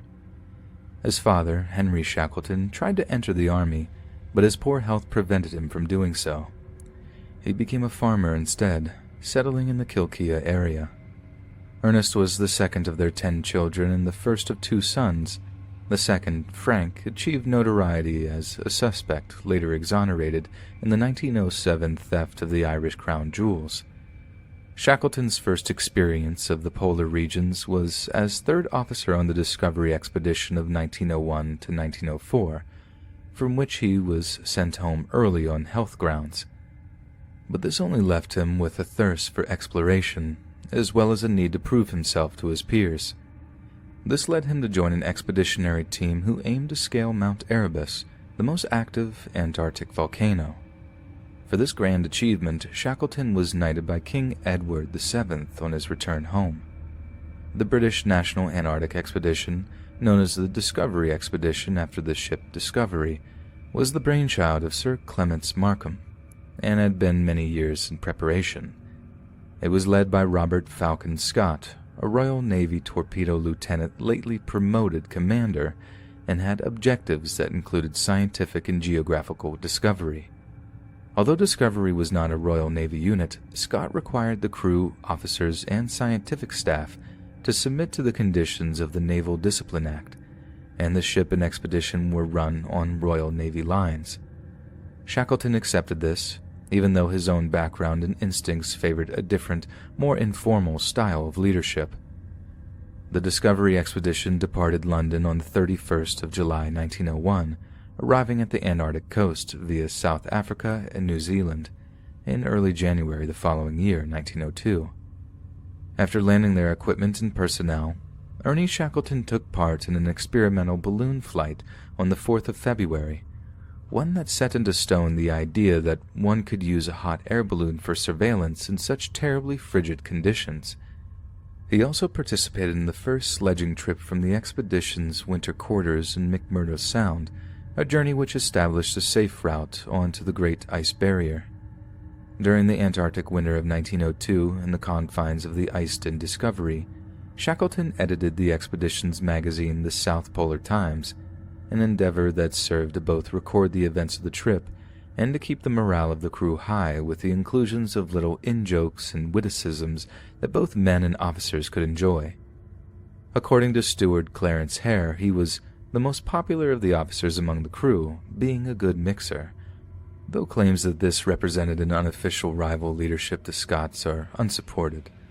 Scott chose Shackleton to accompany Wilson and himself on the expedition's southern journey, a march southwards to achieve the highest possible latitude in the direction of the South Pole. This march was not a serious attempt on the pole, although the attainment of a high latitude was of great importance to Scott, and the inclusion of Shackleton indicated a high degree of personal trust. The party set out on the 2nd of November 1902. The march was, as Scott wrote later, a combination of success and failure. A record farthest south latitude of 82 degrees 17 minutes was reached, beating the previous record established in 1900 by Karsten Borchgrevink. But the journey was marred by the poor performance of the dogs whose food had become rotten and unfit to consume, and who rapidly fell sick as a result. All 22 dogs died during the march, their withered bodies left to freeze solid in the vast, empty, frozen wastes. The 3 men all suffered at times from snow blindness, frostbite, and ultimately scurvy. On the return journey, Shackleton had by his own admission broken down and could no longer carry out his share of the work. He later denied Scott's claim in The Voyage of the Discovery that he had been carried on the sledge. But we do know that he was in a seriously weakened condition. Wilson's diary entry for the 14th of January reads, "Shackleton had been anything but up to the mark, and today he is decidedly worse, very short-winded and coughing constantly, with more serious symptoms that need not be detailed here, but which are of no small consequence 160 miles from the ship." On the 4th of February 1903, the party finally reached the ship. After a medical examination, which proved inconclusive, Scott decided to send Shackleton home on the relief ship Morning, which had arrived in McMurdo Sound in January 1903. Scott wrote, "He ought not to risk further hardship in his present state of health." There is conjecture that Scott's motive for removing him was resentment of Shackleton's popularity, and that ill health was used as an excuse to get rid of him. Years after the death of Scott, Wilson, and Shackleton, Albert Armitage, the expedition's second-in-command, claimed that there had been a falling out on the southern journey, and that Scott had told the ship's doctor that, if he does not go back sick, he will go back in disgrace. There is no corroboration of Armitage's story. Shackleton and Scott stayed on friendly terms, at least until the publication of Scott's account of the southern journey and the voyage of the Discovery. Although in public they remained mutually respectful and cordial, according to biographer Roland Huntford, Shackleton's attitude to Scott turned to smoldering scorn and dislike. Salvage of wounded pride required a return to the Antarctic in an attempt to outdo Scott. But he would never get the chance to do so, for soon after he became embroiled in a conflict that threatened the entire world, the First World War.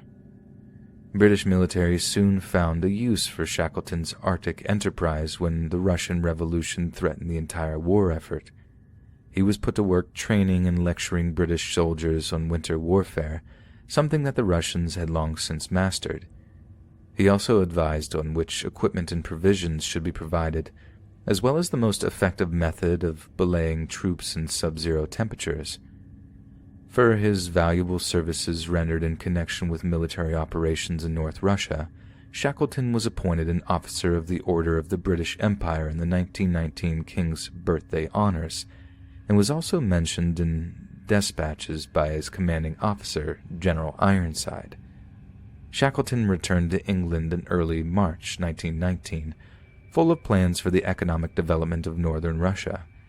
In the midst of seeking capital, his plans floundered when northern Russia fell to Bolshevik control. He was finally discharged from the army in October 1919, retaining his rank of major. Hey friends, thanks for listening. Be sure to subscribe and click that notification bell to be alerted of all future narrations. If you got a story, be sure to submit them to my subreddit, r/Let'sReadOfficial, and give and receive feedback from the community, and maybe even hear your story featured on the next video. And join my Discord to interact with me and other listeners directly. And if you want to support me even more, grab early access to all future narrations for just $1 a month on Patreon, and maybe even pick up some Let's Read merch on Spreadshirt. And check out the Let's Read podcast, where you can hear all these stories in long compilation form and save huge on data, located anywhere you listen to podcasts. All links in the bio. Thanks so much, friends, and I'll see you again soon.